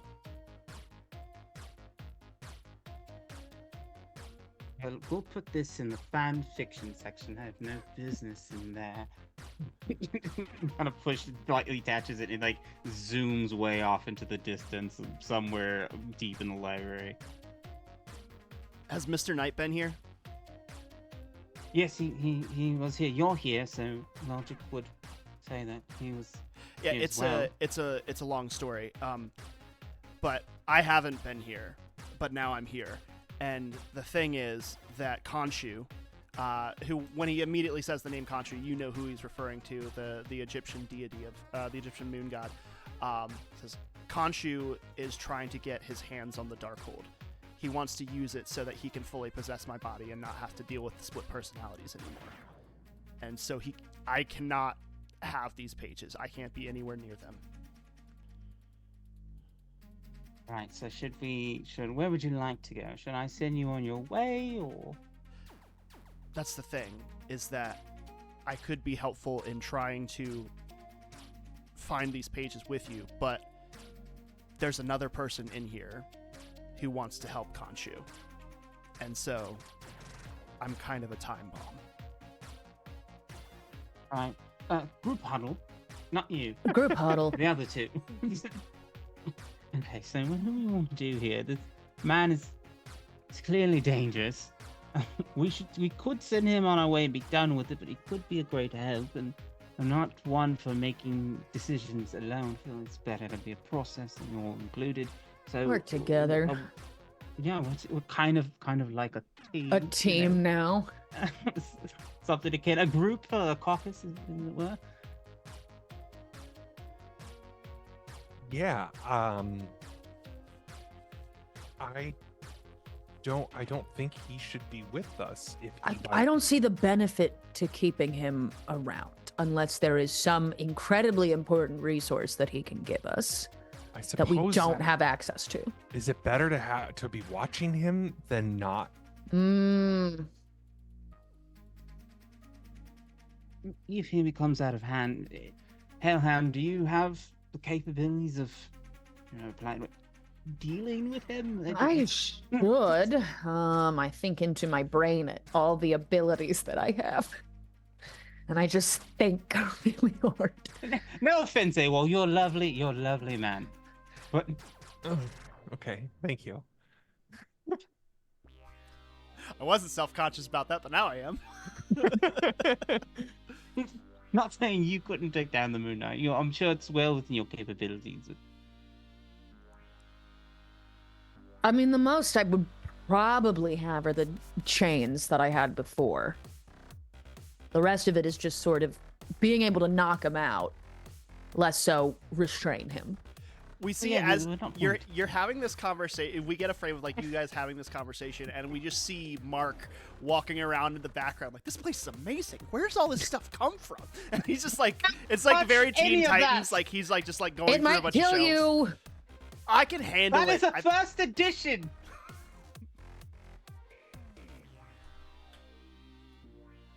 We have to make a decision quickly before he lowers the value of this place. Just don't know. Is it better to have him with us and control him? Like, know where he is? Because what if he starts looking for the pages by himself? Maybe better to have him with us to know exactly where he is, what he's doing, control the information he has. That's right. Okay, well, we'll keep him. Mark, darling, you can stay for now. Oh, good. So what was you guys' next plan? What were you talking to Mr. Knight about? Kinda can't tell you that. Feels like we can't tell you or Mr. Knight anything. You're just gonna have to sit in the back seat and go along for the ride. That's fair. Mr. Knight actually has no idea about Khonshu's plan. So. Oh. Oh. Oh, well, that's Okay. That helps. In any case, we should probably get going, shouldn't we? Oh, right, yes. Where's that book at? And looks on the shelf, is looking for Dumas. Ah, there it is. Pulls it open. Paris! Right, let's go. Opens the book, tears out a page, throws it up. Portal to the city of Paris. Yeah, and we just see like we get a wide shot of like a portal opening with you standing in front of the Champs-Elysees. And you turn around and you see the city of Paris. So it was just nighttime in New York, which means it's probably, I guess, early morning in Paris. I don't know how time zones work. Probably Sure, why not? morning. We can do whatever we want. Yeah. I love Paris. So lovely. Last time I was there, they were burning the king and cutting off his head for times, Huh, sounds fun. You and I have very different ideas of fun. What's your fun? You and I have different ideas of Paris. When were you last here? I don't know. 16, 17, something like that. 1600s, 1700s. Louis, are you familiar with him? Lovely man. That's No, unfortunate I'm about not. him. I'm 37. How old are you? That is something you do not ask. Yeah, what a personal yeah, question. unless you don't ask that to a normal person, but to somebody who apparently has lived countless lifetimes, I feel it's conversation worthy. I think the word eternal really needs to. I think you can let that one. You're an let it sink eternal. in. Okay, so that explains it. It's your word, not mine. I'm normal. You are the abnormality. Okay, well, in any case, we should probably find Blade. Right, so how do we go about finding Blaze? I don't have his phone number. Does he have a P.O. box or something along those lines? A big We could reach sign out? that says Blade lives here. He only carries a pocket pager. Actually, 1 second. And he goes into his utility belt and figures that out, and says, "Oh, great. How do you all feel about minor felonies?" Fine. I love those. Fine. Okay. It appears he's in the Louvre. Ooh. The I Louvre's not love the open Louvre. currently, so Is we that a would be minor breaking felony? and entering. Yeah, that feels a little bit bigger than a minor felony. Well, depending on the piece. Depending on the piece. I mean, it's a minor felony for us because we're Americans. You know. I'm not American. You're American. That's fair. I'm not either. Yeah, it's funny. I don't think any of you are Americans, actually. No. I don't really have a Technically? citizenship. I just kind of Technically? exist. Yeah. I have a lot of passports. Huh. Could be American if I wanted to be. Yeah. All right. To So the Louvre. yeah, you are all heading to The the Louvre. Louvre. And you get outside and you can see that there are armed guards outside, which is not a usual thing for a museum. Yeah, there's normal, they'll usually have normal security, but this looks like more than that. This looks like there is these guys look like they're equipped for special ops kind of operations. Well, what has he gotten himself into? Probably sneaking into the Louvre. Well, what is you guys' approach? Do you want to try and take them down first, or you want to try and stealthily get inside without alerting them? There's no need to cause ruckus. No, I say we don't fight unless we have to. Yeah. Hey, well, can you make us Oh. invisible again? Yeah. Yes. Probably make it Yeah. easier to sneak in. We should hold hands or something so we don't lose each other.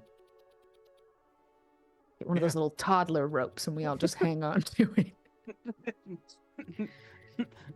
Yeah. I can do that. I turn us invisible again. All right. So the way that invisibility works is that we just get edge on sneak, and the enemy has it's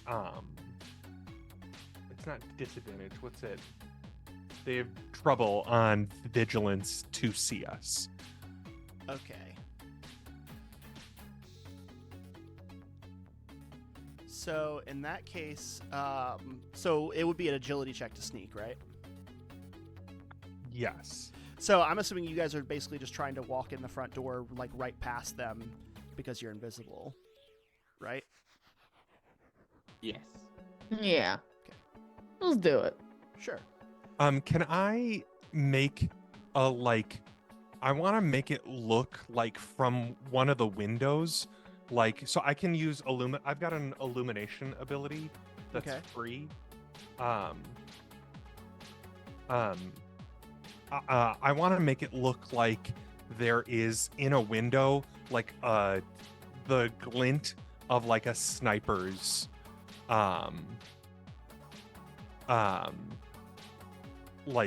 the thing The that little, you look the little through. red dot. The thing that you look through. What's the it scope.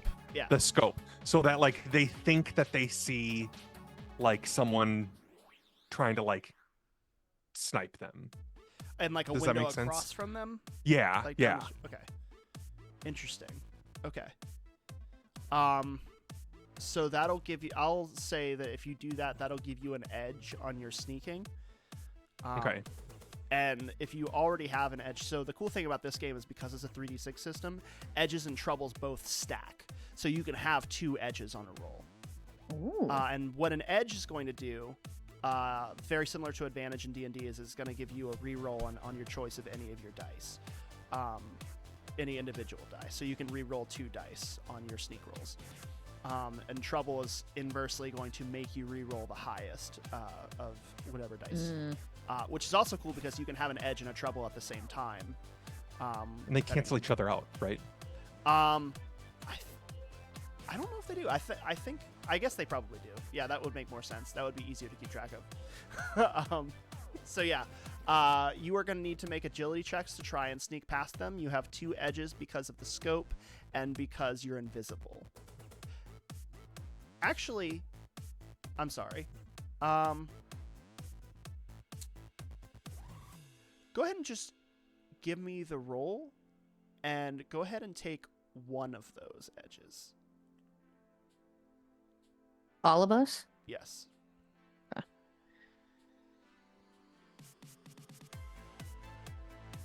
Agility. I'm sorry, you said it was agility? That is correct. All right. Don't snitch on me, chat, because you all might see something that the players aren't supposed to see. Yet. I have double edge because I'm sneaky, which means I also have an edge from being sneaky. So do I get 2 edges? Because I would have 3. Yes. Okay. Cool. How does that work?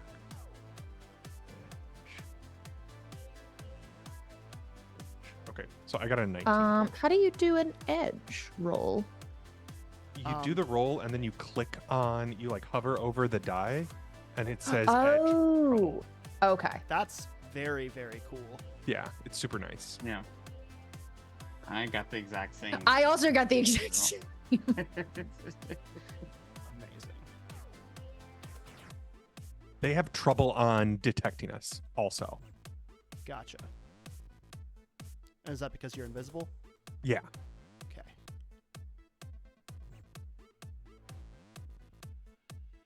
And they have double on mine.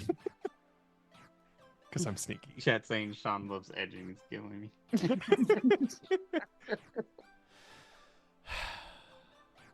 Not in my Christian Minecraft server.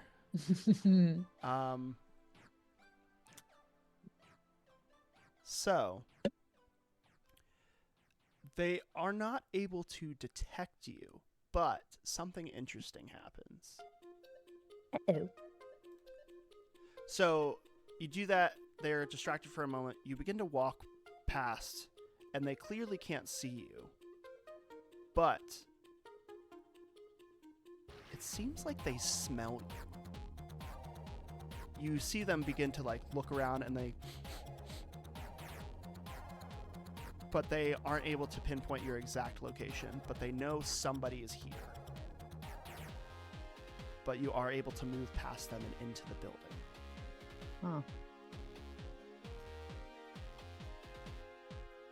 Don't like that. I don't like that at all. That's weird. Smell like that's my question. Is like, what is the smell? Yeah, what do you mean? The smell of magic? Okay, what is happening in the chat right now? I don't know. What is happening in the chat? We're just having a discussion about edging and gooning, and I'm not comfortable with it. Children, get yourselves together. Parents are Hands in playing laps. right now. God damn it. Okay. All right. So you begin to move into the building. All of the lights are off, except there's strip lighting under some of the exhibits that's giving dim light as you move through the building. Basically just so that the security cameras can see if anything is stolen. And as you move through, but you're still invisible, so the cameras wouldn't see you, you spot down a long hallway more of the people that you saw outside, or they're dressed in the same way. But they are inside holding assault rifles, kind of moving through. It seems like they are also not supposed to be here. And can I use sense supernatural? I to was see if just I can about get- to do the same thing. Let's hold hands and do it. Let's hold together. hands, and with our powers combined. The power is called Sense Supernatural. Yes. Yeah. Let's pull up the rules on that for the chat. Here it is in our chat. All right. If you reach out the mind, sense the presence of supernatural people, places, or things within 100% space per right. This tells them the location of the supernatural thing and its general status. So both of you, you kind of extend your supernatural sense, and as it moves across, you almost get like predator vision, and you see AWOL standing in front of you, and even though you are invisible because of the supernatural vision, you kind of get like a thermal reading around him, so you That's can kind of see cool as him. hell. But then it begins to expand out, and it goes over these 3 down the hallway, and it does not give a thermal reading.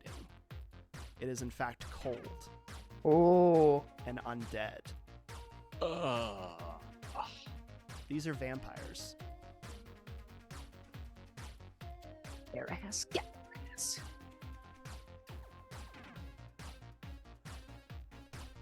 I feel like we should probably kill vampires. Probably. I think they're baddies. Are they, Sean? Are they in a cluster? Define a cluster.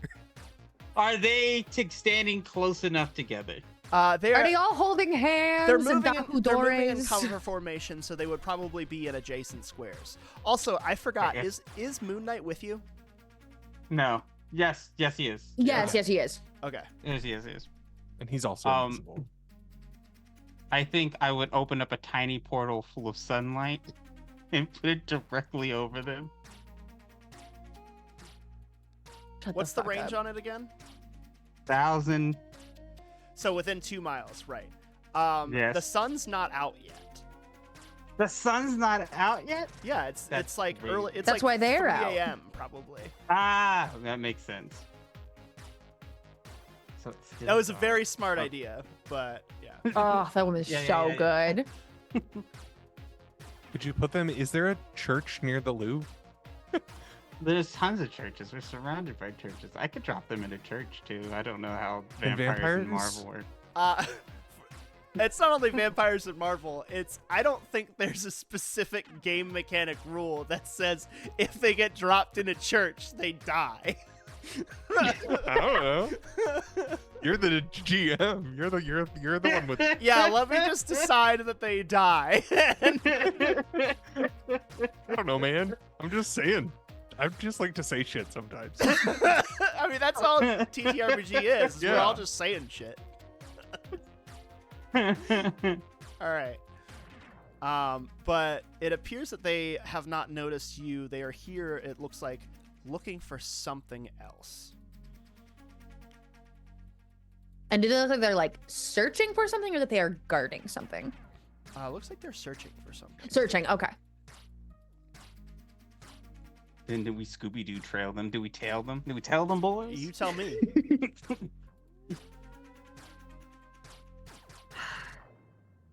But somebody in the chat just Googled and found that it is 1.8 kilometers from the Louvre to Notre Dame. So Drop their asses. Drop their asses. amazing. This game. And see, this is what TTRPGs you- are all about. Could you theoretically teleport them 2 miles in the sky, Listen. and Now, then they just fall? I mean, now here's the. Sorry, Sean. I don't want to keep breaking your game. Yeah, no, go ahead. Break the physics engine. So Why not? I That's what's have fun an about these. ability called Summon Portal. Do you I now? open a glowing portal into space next to me that teleports anything that enters it between the space and its destination with a match glowing portal in the other place. It can be between any 2 points in the multiverse as long as I have seen the destination. So if I put Oh. a portal to a nice sunshiny place Just that I have beach? been before, bing. That's insane. This is this is amazing. This is great.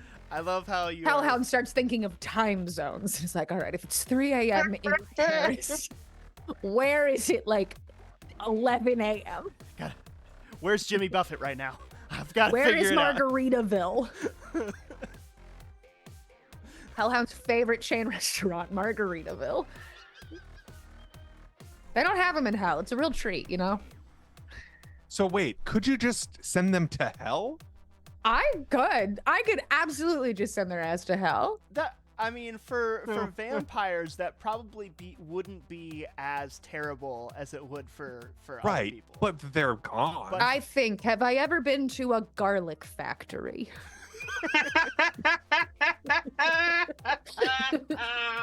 Have you ever been to an Olive Garden? The steak store. I drink. Okay, now here is the question. Has Hellhound ever been to an Olive Garden? I mean, you are from hell. I can't think of a closer approximation. That's fair. That's fair. Do I spend 15 focus to drop 3 vampires into an Olive Garden?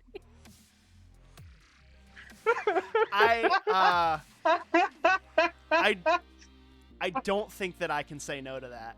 That's great. Since we were in New York, can I specifically, I would imagine I have been Oh, the one in or Times passed Square? by like the Times Square Olive Garden. So I'm thinking it's early morning here, which means it was evening in New York, so the sun was like just going down.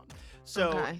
if you've been to like if you want to say you've been to like an Olive Garden in California, Yeah. the sun's probably still up there. Oh, so yeah. there's that. Oh, Um, but then I'll be dropping vampires on just people trying to eat dinner. Yeah, is it better to just do like a beach? Yeah. Just Olive Garden is Secluded really beach funny. with no one around. Or we just try to kick their ass. We could just kick their ass, dude. That's Yeah. also Listen, an you know option. what? After this, I'll drop us at an Olive Garden, then we can go get dinner. Yeah. The ninth circle of hell. When you're here, you're family. Well, you're here, your family. That's the devil's favorite restaurant. Him and his makes sense. Yeah, kids. that's gonna be You y'all. take every y'all Italian shawarma to is Olive Garden in hell. Yeah. Yeah. And overpronounces all the names like some white dad from the suburbs. Oh my god. Like very quick sidebar. I have to tell this story. I was Yeah, at an please. I was at an Italian restaurant with my family like a couple weeks ago, and it's like a family-owned thing, and all of the whole menu's in Italian. And somebody was like, or one of our like nephews was like, I want this. This looks good. I can't read what it says, but this one. And the waitress goes, "Oh, the spaghetti and meatballs." And it was like, just made him look, just like totally made him look. And he's like, "Whoa, This great." one, it's so fancy. Yeah, Now, is this nephew at an age where he can read? he is 16. Okay, never mind. It was written in Italian, but it was just like whatever the spaghetti and meatballs is in Italian. Spaghetti and meatball. Babadaboopy. Baba da boopy. All right, so are we kicking their ass, or are we teleporting them to an Olive Garden in San Francisco? Decisions. I feel like we should kick their ass. I feel like we should kick their ass. Listen, I'll keep Olive Garden in my back pocket. For sure. Yeah, They're if not you run into family, trouble. so you can't take them there. Yeah. All right. Well, let me go ahead and populate a map real quick, since none of this was planned. And we'll see what happens. What, you didn't That's- plan for a potential Olive Garden? Here's the thing. I had planned for a museum, but it wasn't this museum, and it wasn't these guys. So, luckily, Ooh-hoo-hoo. we're already halfway there. We've got a good map. Yes, Nerdy, I put the vampires there. That was a decision I had to make because of several decisions that were made leading up to it. All right. So vampires. Here we go.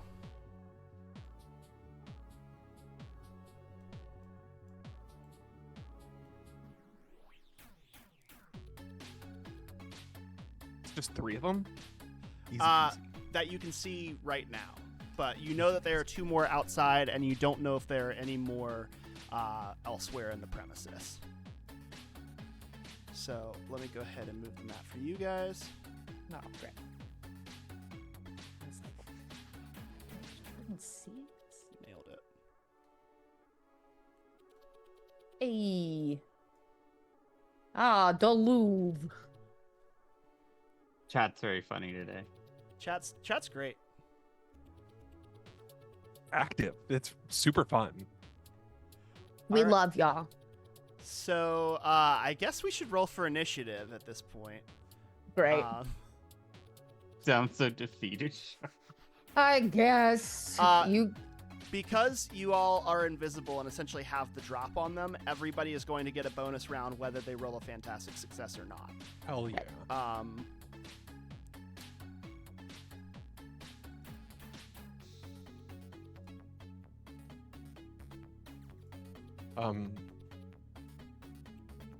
I got a fantastic success. Of course you Is did. the M a fantastic success? Yeah. Oh shit! Sorry, Sean. I also got a fantastic success. Do we get 2 rounds? I mean, I run to I use my action. Go to Olive Garden. Get breadsticks. And use my second action. Eat the breadsticks. Then I'm ready to fight. Directly on the mouth.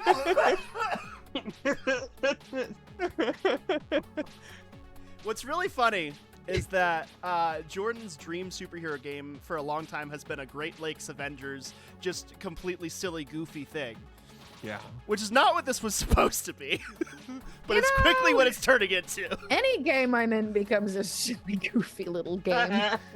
We love it. This is very cool. If this was an MCU movie, there would be a bunch of fanboys complaining that none of the Marvel movies are serious anymore, and it's great. So, with all of that being said, hold on. Where's the turn order? Here we go. Okay, so yeah, everyone's in it. That is true, Nerdy. They did pick this group. That is true. What did AWOL get?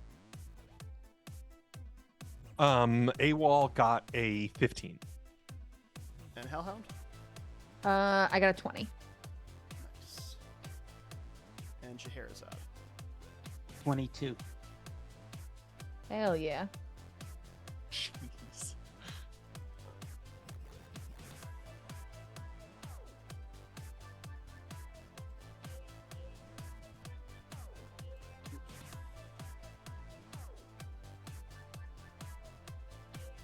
Ooh, we're using the initiative counter and roll 20. How Looking fancy. all fancy, yeah. Oh my god, for an Moving actual off the flip? Get us?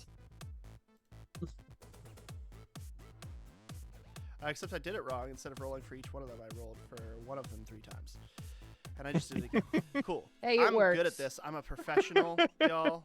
I've done this before at least Yeah, once. you are. Hell yeah. Hell yeah, You brother. know what? So They're all good. the same Hell guy. yeah, brother. They're all the same guy. We're going to use the same initiative for all of them because that makes more sense. And also, for some reason, it didn't put down you guys is when I typed it in. So, AWOL, what'd you get again? I got a. Sorry, I have to scroll back up. A 15. Oh, yeah. It's right there where I can read it myself instead of having to ask you. That makes more sense. You're fine. Cool. I'm doing great, guys. 13 You are. for Hellhound. You are doing a great job. And for Scheherazade, it was a don't tell me I can use my eyeballs. Unless you didn't roll in the chat and you're rolling. No, I rolled in the chat. Okay. Let me know if you want me to tell you. I got a 20. Oh yeah, I got a 20. I think Scheherazade got a 22. Yeah, I believe Yeah, that's correct. correct. Yeah, that is correct. Okay, cool. Doing great, guys. Tell anybody. All right.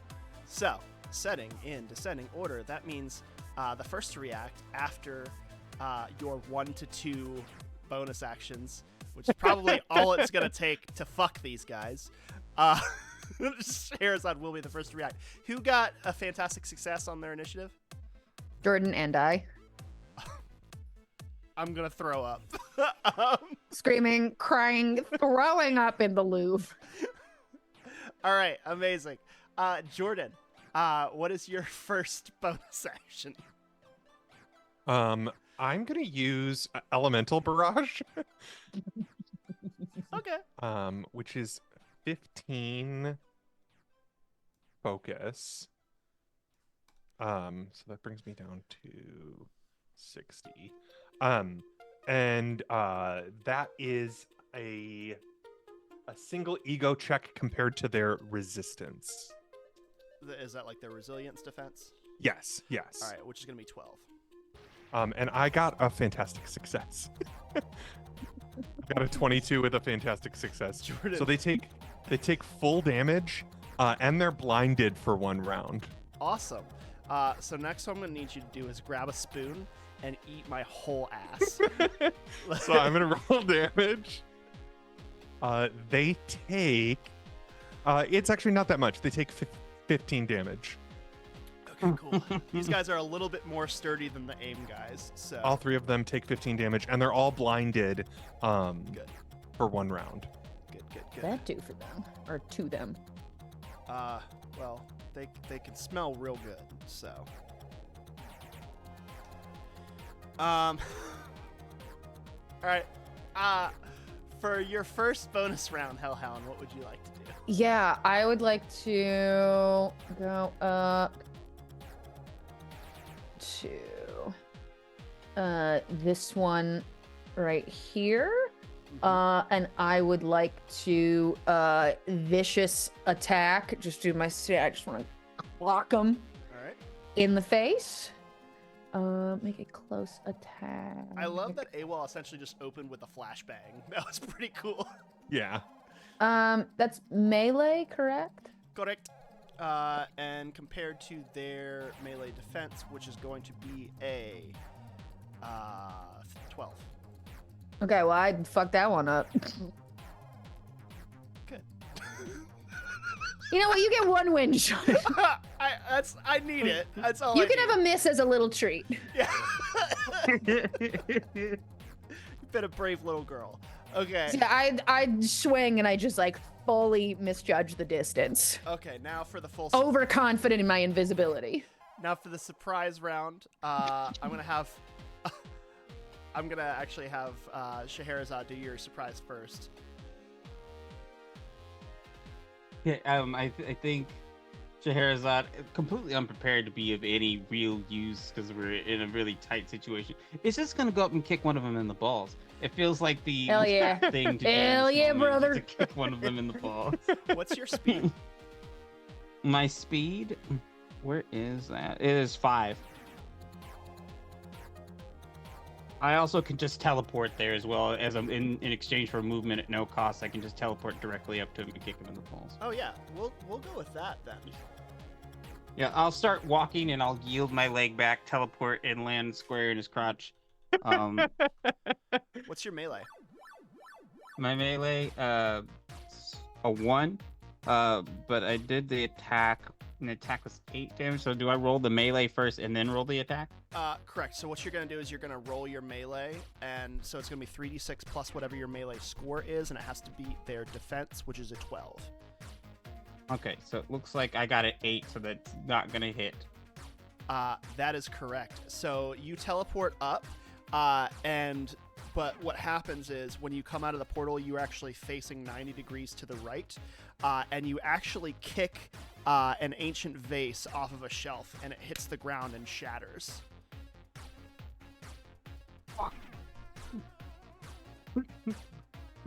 Sorry. And then that's gonna be Hellhound's surprise. Yeah, I'm gonna. Where'd it go? Yeah, I'm gonna. Is this like D&D at all, where if I like step out of range, they like attack me? Or I don't think anything? attacks of opportunity are a thing in this game. If they are not today because I don't know about it. Great. Then I'm gonna They step might be next time. We'll see. back a little bit, and I'm gonna cast a hex bolt on this baddie right here. Okay. I make an ego check against their agility defense. All right. Make an ego check. 18. Okay. If attacks of opportunity do exist in this game, they are called something else because Great. attack of opportunity turned up no results. Hey, well, we'll figure it out for next time if there is something. All right, I'm invisible. Yeah, I'm it's not a thing now. Just like right now, after the thing that I just did, we definitely don't want it. So their agility defense is a 12. Okay, great. Got him.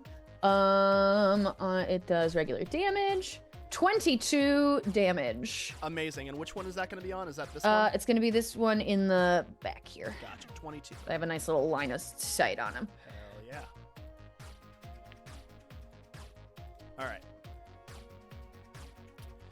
Oh no, he's 5 focus. And then AWOL, your surprise. Cool. I'm just gonna use my free attack, which is elemental burst. I think I have to move first though.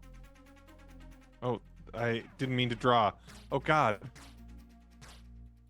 Oh God, he God. can't stop drawing. Please, Jordan. I selected the wrong thing. Stop getting into the arts, please, Jordan. Oh, he's actually exactly 10 spaces away. I just need to move here. Okay, I'm gonna use elemental burst, Okay. which is just like my free one. I make a ranged attack All right. on him, which is an agility attack. So against his defense, which is 12. Yep, and I got a fantastic success. Of course you did, Jordan. So he takes double damage. Of course. Let's go. And is blind again. So he takes 50 damage. And what are you hitting him with? With an elemental burst. So How do you want to do this, like Jordan? this is just like a small burst of light that I think like burns his eyes, right? Like a small just like pop from my like wrist cannon as the like light gets refocused like directly in his eyes and like burns it out as he falls to the ground. Amazing. Picture like Justin Long and Jeepers Creepers with like the Yes, 100%. falls over dead. And Sean, I don't know how to erase that line. that's cool. Let me see. It's so beautiful. Oh, thank you. I'm sorry.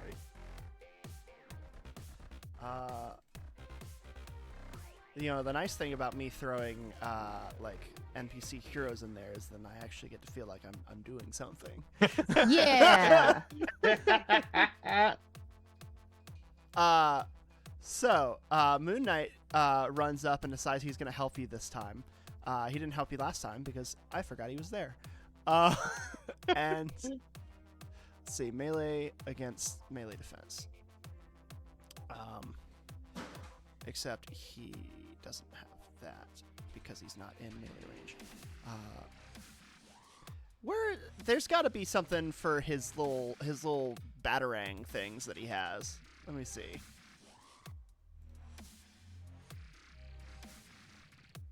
Forget he has little batarangs. He's supposed to be for Batman, right? Moonerangs. Moonrings. Apologies. Branding's important. I refuse to believe that is actually what they are called. I'm sure they're not. I just think it's a silly word. Snap shooting. There we go. They can split their attack to make 2 ranged attacks against separate targets. So that's fun. So yeah, he like runs up and jumps, and you see his like cape spreads out, and he extends both of his hands that both like throw these crescent moon shaped blades at either of the two. And so his melee attack is going to be 16, which hits both of them. Oh no, sorry, it would be We're an still agility invisible too. so I'm just gonna keep that same roll, which just gives him a +1. So yeah, so he gets a 17, so he hits. And those are going to deal 35 damage. Jesus. Hell yeah. So this one goes down. This one is hurting bad. And now we enter into actual initiative, which is where a couple other things happen.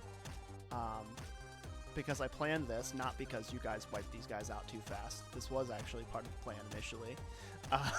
Let me see, where is it? Uh-oh, Sean. This seems like metagaming. That's okay. Metagaming makes games more fun because it allows you to interact with the rules in a way that makes story happen. Motherfucker. So the windows break, and the two vampires that were outside jump in through the window. And then you all see also coming down the hallway behind you are two more vampires.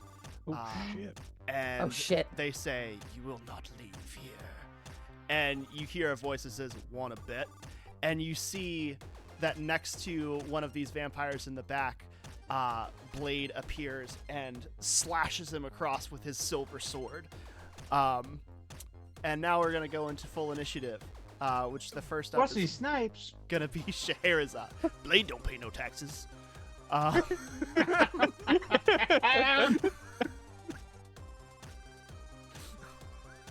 Scheherazade, you're up. Wonderful, fantastic, beautiful. Okay, let me look at where all the boys are. Where all our homies. Okay. So I am going to what's a smart thing to do? Hit him. Zero's not a fighter. So I'm going to use an ability I have called Inspiration. I'm going to inspire my allies in earshot. And they gain an edge on all action checks until the start of my next turn. Oh yeah. And then I'm going to use my movement to teleport on top of. Can I grab myself? Yeah, I can. On top of here, if it'll let me move. Go get him, boys! As I stand from the distance, yahooing everybody. Amazing. And that is going to be my turn. All right. Moon Knight is going to go after this last one, get right up in his face and make a melee attack. Which he is has going edge, remember. Oh, nice. So I'm going to go ahead and re-roll this 2 in that case. I get another 2. Fantastic. But it is meets it, beats it. A successful hit. Let's he go. has fast strikes, which means that... Oh, that just means that he can attack 2 people at once, but that doesn't apply in this situation. He is just going to punch this guy. Give him the old razzle-dazzle. And you see he runs up and he, pulls out one of these crescent blades and essentially stakes this vampire with it, and you see him begin to just disintegrate. Oh, wow. It's a lot. Thought you were supposed to be a hero, man. AWOL, it is your turn. Vampires are everywhere. Target-rich environment. What are you doing? Hey.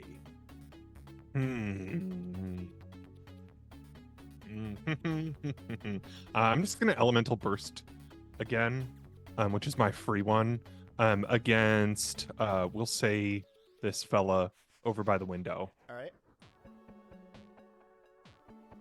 So that's an agility attack. Then I have edge, which doesn't really matter, but I get 20. That is more than 12. So go ahead It and roll sure your damage. is.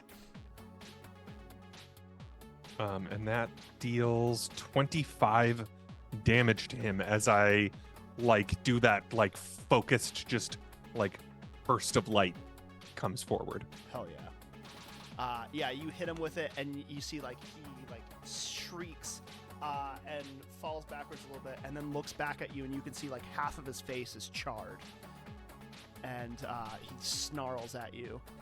And Hellhound, it's gonna be. Wait a minute, hold on. Whoops, I fucked up. Wait a minute, how did Hellhound get down here in the initiative? That's weird. because you got a 20. Oh, right? I think because initially you said that I had a 13, and I was like, oh shoot, no, I rolled a 20. Oh, whoops. So originally I was at the bottom, but I was like, oh well, it actually was a Womp. 20. Might be. So All right. oh, it's okay.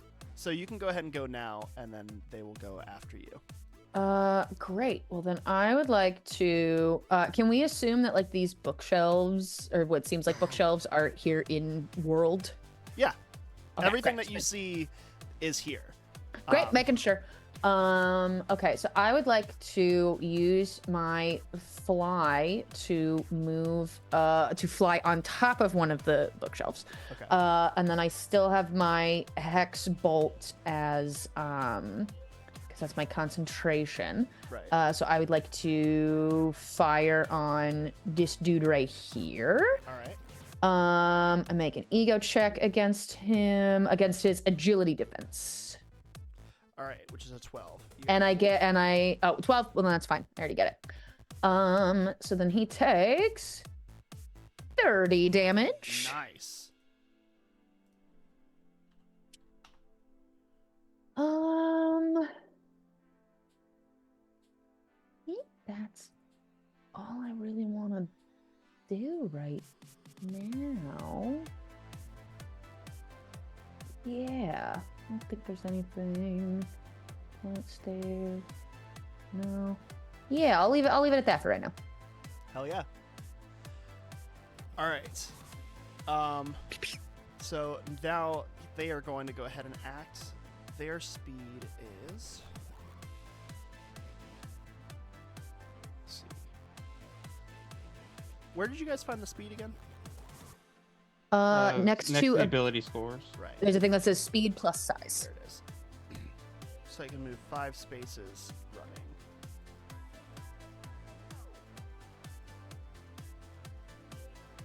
But also, I just remember they have healing factors. Oh, I needed to get closer to him. I'm sorry. I'm not worried about it because you had the movement, right? Yeah, I just had to go That's fine. here.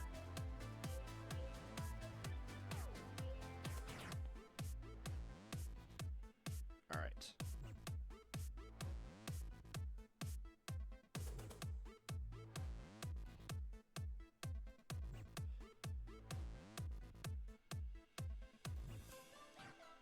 So yeah, that one charges up towards you, and he is going to go ahead and.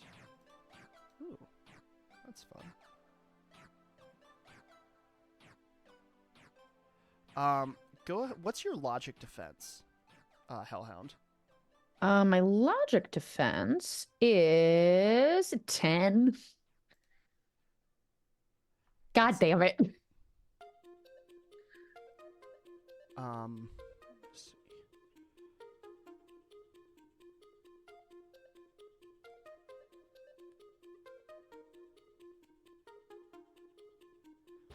All right. Didn't get a fantastic success, just got a normal success.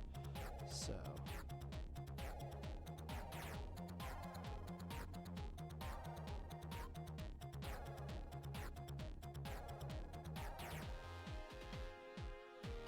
This vampire charges up to you.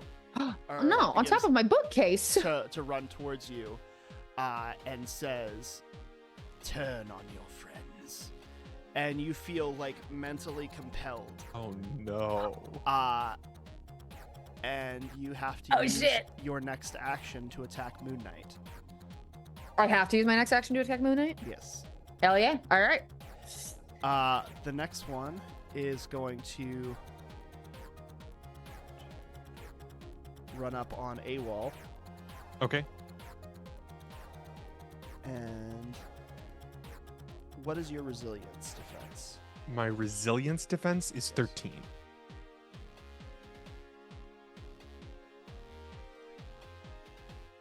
Meets it, beats it. So Okay. he like jumps over the bookcase and like pounces onto you and bites you in the neck and begins Okay. to leech life out of you. You are going to take 7 damage. So I'm not. I'm gonna use energy absorption. Let's go. Let's go. Let's go. It costs me 10 focus, but I ignore any. So I take a reaction. I can ignore any damage done to me and turn it into focus. The ultimate Uno reverse. So I lose 3. This man really said no you. I can't stand you. Yeah, Jordan, you got a second spoon yet? You ready to keep eating Sean's ass? So like you've got it. You have the power. You do it. Yeah. Explain to me how you do that. How do you resist getting? Yeah, I think he's not able, like the suit. I think it's like the Black Panther suit, right? Where like it absorbs energy and turns it into, like, I think like he bites on, and the like plates of all the like beetles that are kind of on me like glow for it, like as like they absorb the energy into the suit.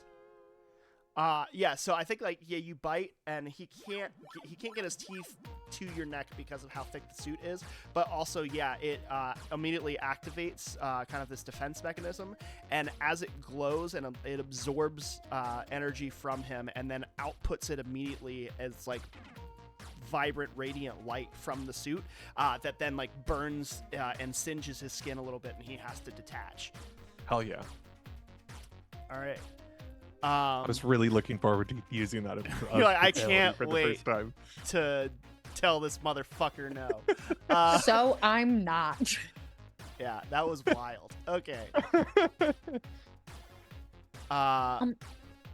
What's up? None. Okay. Next one runs up, and he is going to.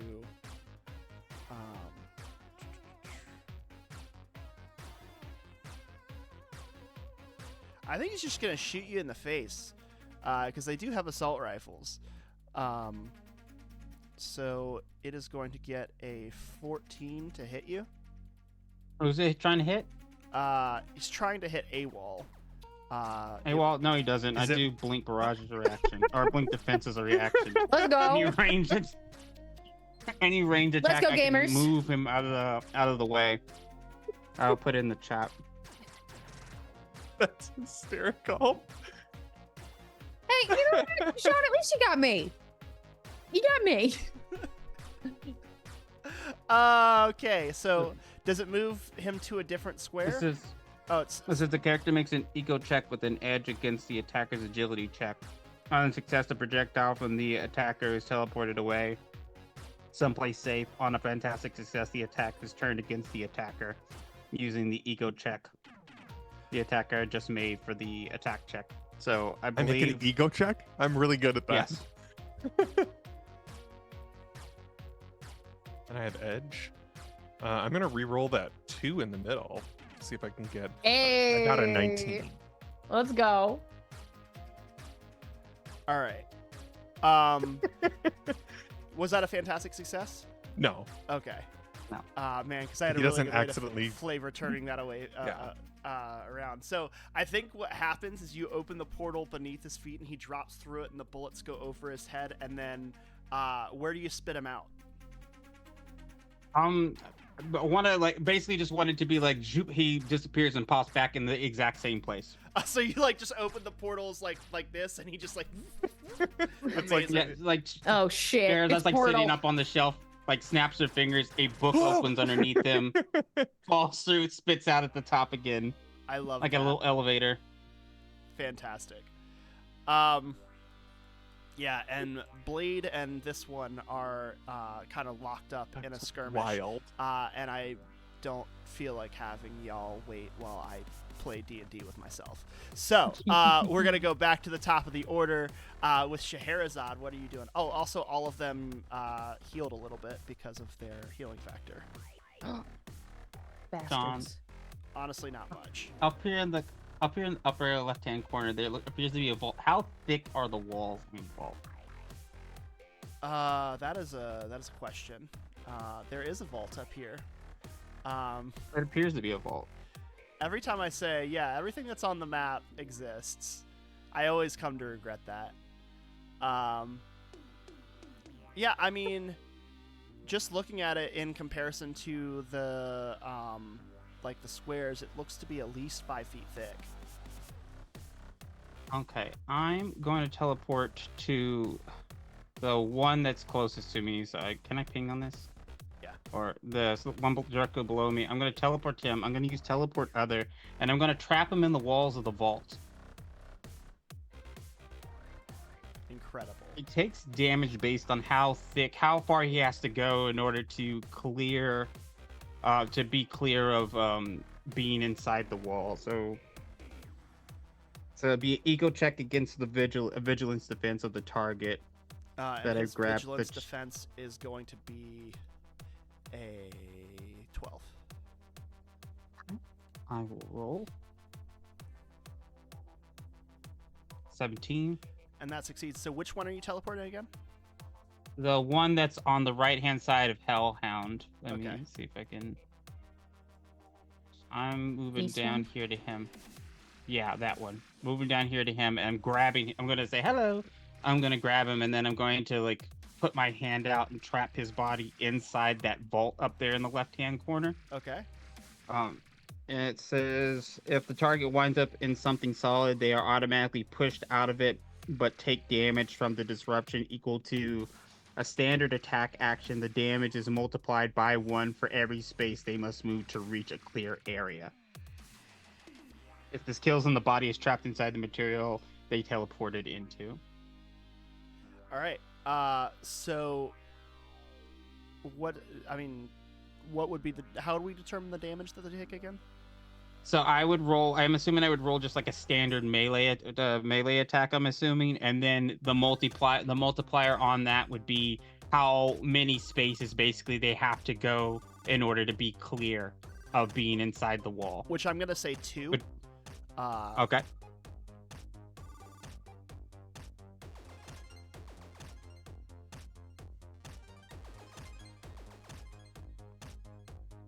$42 damage. So Holy it'd be 40 to shit. 42 damage. So yeah, you see this portal opens, and on the wall there's like sparks of like that look like the edge of a portal coming out from the wall, and then you just see like a hand come out from the wall and like twitch, but then like just stop moving, and you don't see the rest of the body. You just see like the hand sticking out of the wall. Oh boy. Call it abstract art. Man reaching for hope. Incredible. I actually I'm down with how quickly you're taking these guys out, because that just means that next time I get to throw a fuck ton more guys at you. Yeah, So, let's do it. Oh yeah. That is gonna make it Hellhound's turn. Okay, so I have to attack Moon Knight, so I'm gonna use my Hex Bolt because I'm still concentrating on it. Strike that. What is your agility defense? It's gonna be a 12. Okay. 19. Yeah, that's higher than 12. Great. Oh wait, no, I'm so sorry. Sorry, it was a 12 before. I was scrolled up on chat and did not realize it. Great. still got it. Just making sure for sake of honesty. So it's 18 damage. And which one is that on? Moon Knight. Oh, that's right, because you had to hit. I have to hit Moon Knight. Oh, and you know what? Now that I'm thinking about it, he probably has a different agility than the other guys. His is a 15. So yeah, actually, you go and you try and attack Moon Knight, and he like cartwheels out of the way. And he's like, "What the hell are you doing?" And I believe, and correct me if I'm wrong, if it's something that is concentration, I just get to do it like it's not my action. I get to do something that and something else. Let me correct me if I'm wrong. Should say action type.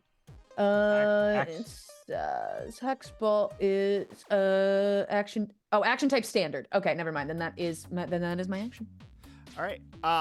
But because the vampire that told you to do that, his concentration was broken when he was put inside of a wall, and so immediately after you attack that, and he says, "What the hell are you doing?" Like your eyes kind of like come back to normal, and you're like, "Oh shit." Oh, hey, whoa. You're on fire. Sorry about that. Yeah, he's like shaking his cape out. Like he didn't take any damage, but he's like just trying to put the fire off of his cape. And that's what I'll do. all right, that is going to make it Moon Knight's turn, who rushes over to try and help AWOL and Blade. So he runs around the corner and throws 2 more of his Moonerangs. It's not what they're called. That's why no one takes this shit seriously. Sounds like Moonerang to me. I don't know what to tell you. Oh my god. Right around the moon copter.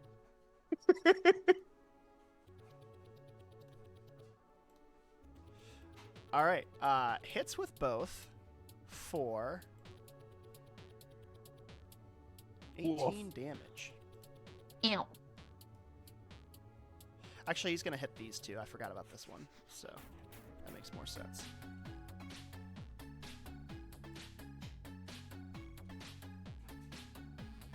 All right. And that is going to make it AWOL's turn. Cool. I'm going to use Supernova. That sounds really cool. What So the fuck I is can that? I can spend 15 or more focus. Uh-huh. And I'm going to spend 20. So I'm down to 37. Character makes an ego check and compares that against the resilience defense of every enemy within 10 spaces. For Which these is attacks, everyone. of course it's everyone. For these attacks, add +1 to the character's ego damage bonus for every 2 points of focus they spend. On So I success... spent 20. Okay. Good. So that means that you're adding +10 to your ego damage bonus. On a success, Yeah. the effect target takes half that. Fantastic success takes full damage and also special effects. So Yeah. what are they resisting this with? So I make an ego check against their resilience. Okay, so you have to beat a 12 or get a 12 or better. Okay. I got a 15. Okay, of course you did. So I'm going to the bathroom. I will be right roll back. that beautiful bead footage. So then they take 37. They take half of 37. All right.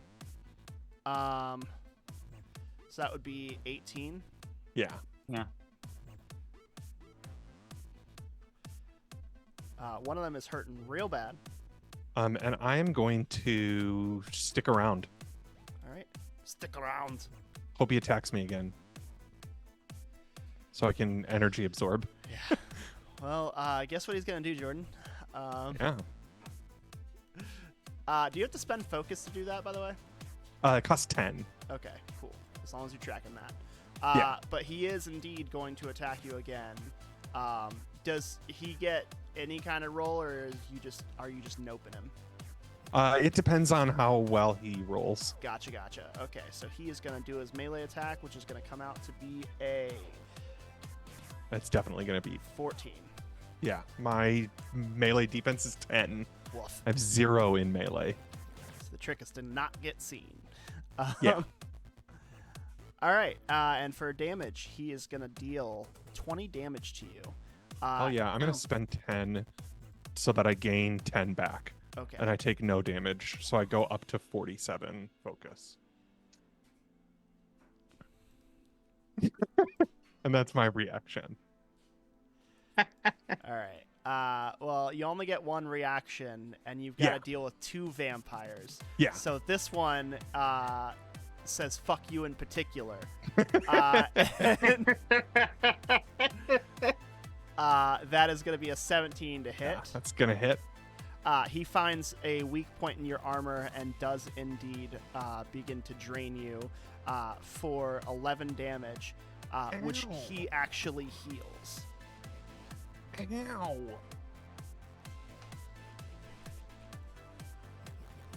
And then the rest of them heal Down to as well. 79 damage. Or 79 hit points. Amazing. I was really hoping that Juggernaut was going to hit me earlier so that I could get a ton of focus. Because I can go double my maximum with that ability.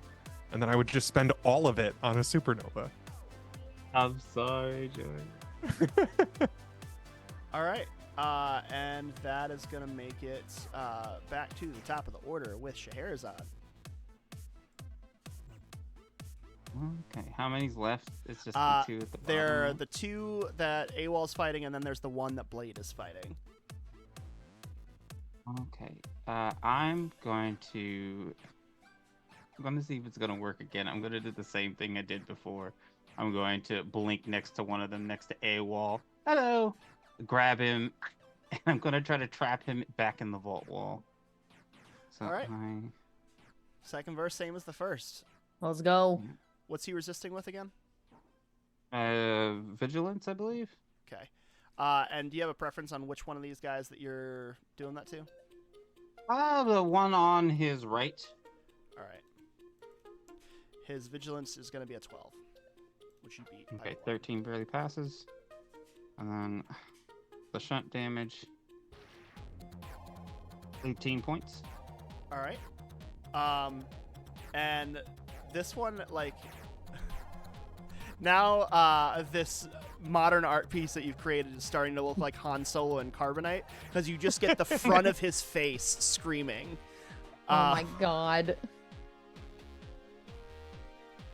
Oh man, I feel bad for whoever has the morning shift. Although I guess when the sunlight comes in, just the front of them would just melt off, and there'd just be like a charred silhouette. Oh, that's so weird. It's so gross. Now it's abstract. All right, Hellhound, you're up.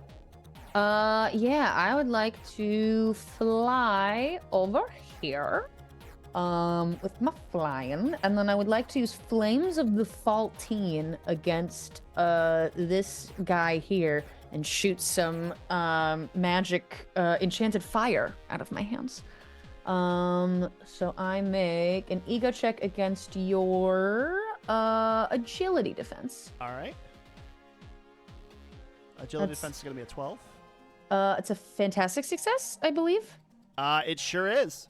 Which Okay, means great. that the target takes double damage and then suffers 5 points of damage at the end of every round until someone puts out the flames. And who's gonna do that? Wow. All right, double damage. Let's go. Let's go! Yeah. And this is the one that's standing next to AWOL, AWOL. right? So- Yeah. So that is, I believe, 52. Here's what's points funny. of So you damage. rolled 26 damage, which is exactly how much he had left. Oh, but you did shit. double damage. I did. And he will continue to burn 5 Yeah, more damage. so he just completely like ignites in an inferno, and just like incinerates in front of you. He's toast. Hell yeah.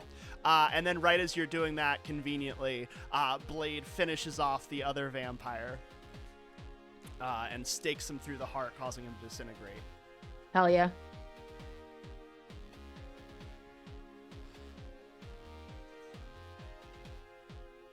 Are we out of combat? No, we You out of are combat. indeed out of combat. Blade, darling, how are you? Scheherazade, I haven't seen you in quite some time. It's true. We've been sent your way. You, of course, know Mark. Hellhound. I don't know if you've met Airwall, lovely individual. Hello? Hi there. Charmed, I'm sure. Big fan. Big fan. It's the jacket, right? Yeah, Big jacket. really cool. All right, well, I'm here because there's a piece of the Darkhold here, and I was trying to get it. I'm assuming that's why you showed up. Yes, that is why we have shown up. Do you know? Have you seen Wanda? Do you know what Wanda is, and why the Darkhold has in fact been kind of spread across all of wherever? I haven't seen Wanda in weeks. I was working with the Avengers until this crisis started. Once the pages of the Darkhold started appearing, I didn't want to work closely with how closely S.H.I.E.L.D. wanted to work with the rest of the Avengers, and so I decided that it was time to fix this problem on my own. Steven made a similar decision, and I don't know where he is. All right, well, more mystic people going missing. This is exactly what we need. Have you gotten your hands on it, and why does Dracula want it? I haven't confirmed that Dracula wants it, but there has been a spike in activity on this side of Europe since the crisis happened. But if we want to ask him ourselves, we're going to have to take another trip to a much less pleasant place. Meet Dracula. Well, Like I love Dracula. I love that you say that out loud, like Yeah. meeting Dracula. Like this is an actual prospect. Yeah, actually Dracula. Not that bad. The one from the book. He's No, the he's one from real very- life. He's very real. I don't know if you've been reading the news as of the past couple years, but he's recently annexed part of Russia, the part that has been quarantined off for many decades because normal people can't survive there, but vampires can. And so there's a vampire nation starting in Chernobyl. Anyway, to your other question, the Darkhold actually happens to be behind that wall, and he points to the vault. Right. Well, Let's hope it's still Well- intact. it should be fine. Reaches for the invisible book, yanks it. The portal opens to the inside of that vault. Shall we? Fine by me. Yeah. You're able to walk in and quickly locate the piece of the Darkhold in a very similar glass casing. Scheherazade, I just have to say, you would have been so useful in my last job. Oh, what was Super, your last super bit of useful. employment? What was your last job? It's fine. Oh, so I'm you're not just bringing technically up and then allowed not to allowed? talk about it. Says who? Oh, and who? My former who's not employer. letting you it's, talk? It's not a big deal. Then why'd you bring it up? So the Darkhold. What a weird thing. I'm going to pick this up and ignore this conversation. Mm-hmm. Grabs the glass case, kind of kicks at the wall, and then a little door opens to the to the Library of Alexandria. Anyway, Blade, are you coming, darling? Jury's still out on that. I might have other leads to follow up on, but I'll keep in touch with Mark. I assume that you're gonna be staying with him. Sure, we'll be staying with him. Please, also get a phone. Please. It's gotta be easier to contact you. It is, but here's the thing. Uh-huh. I exist in 1998 perpetually. So like a sidekick? Oh, that's why you have a pager. Listen, Big brick. Peter invested in a signal for a while. Perhaps you could look into something along those lines. Some sort of, I don't know, bat signal or something, since vampires are your whole thing. That's pretty good, actually. I might try that. Or a Yahoo! Get a Yahoo! Get a Yahoo email. We can reach you that way AIM? as well. AIM? AIM! Oh, yes, AIM! What about a bird? Lovely. Some motherfuckers are always trying to ice skate uphill. I don't know what that means, but you're a lovely man. Please pay your taxes. Don't pay no taxes.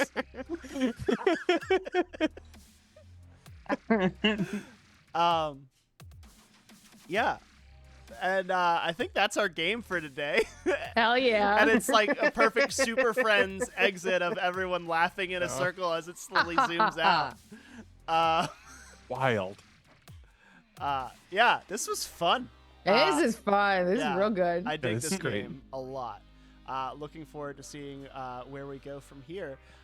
Next time, Dare was not able to make it today, but she will definitely be joining us for our next episode. Very excited about that. And again, I would encourage you to go to tinyurl.com/arcadeforgaza to read Razan's story, and please consider making a donation so that she and her family can safely get out of Gaza and to safety. But until next time, we will see you all. Thanks for having a fun chat and enjoying the game with us. And yeah, see you next Sunday. Bye, chat. Bye, guys. Bye, y'all. Bye.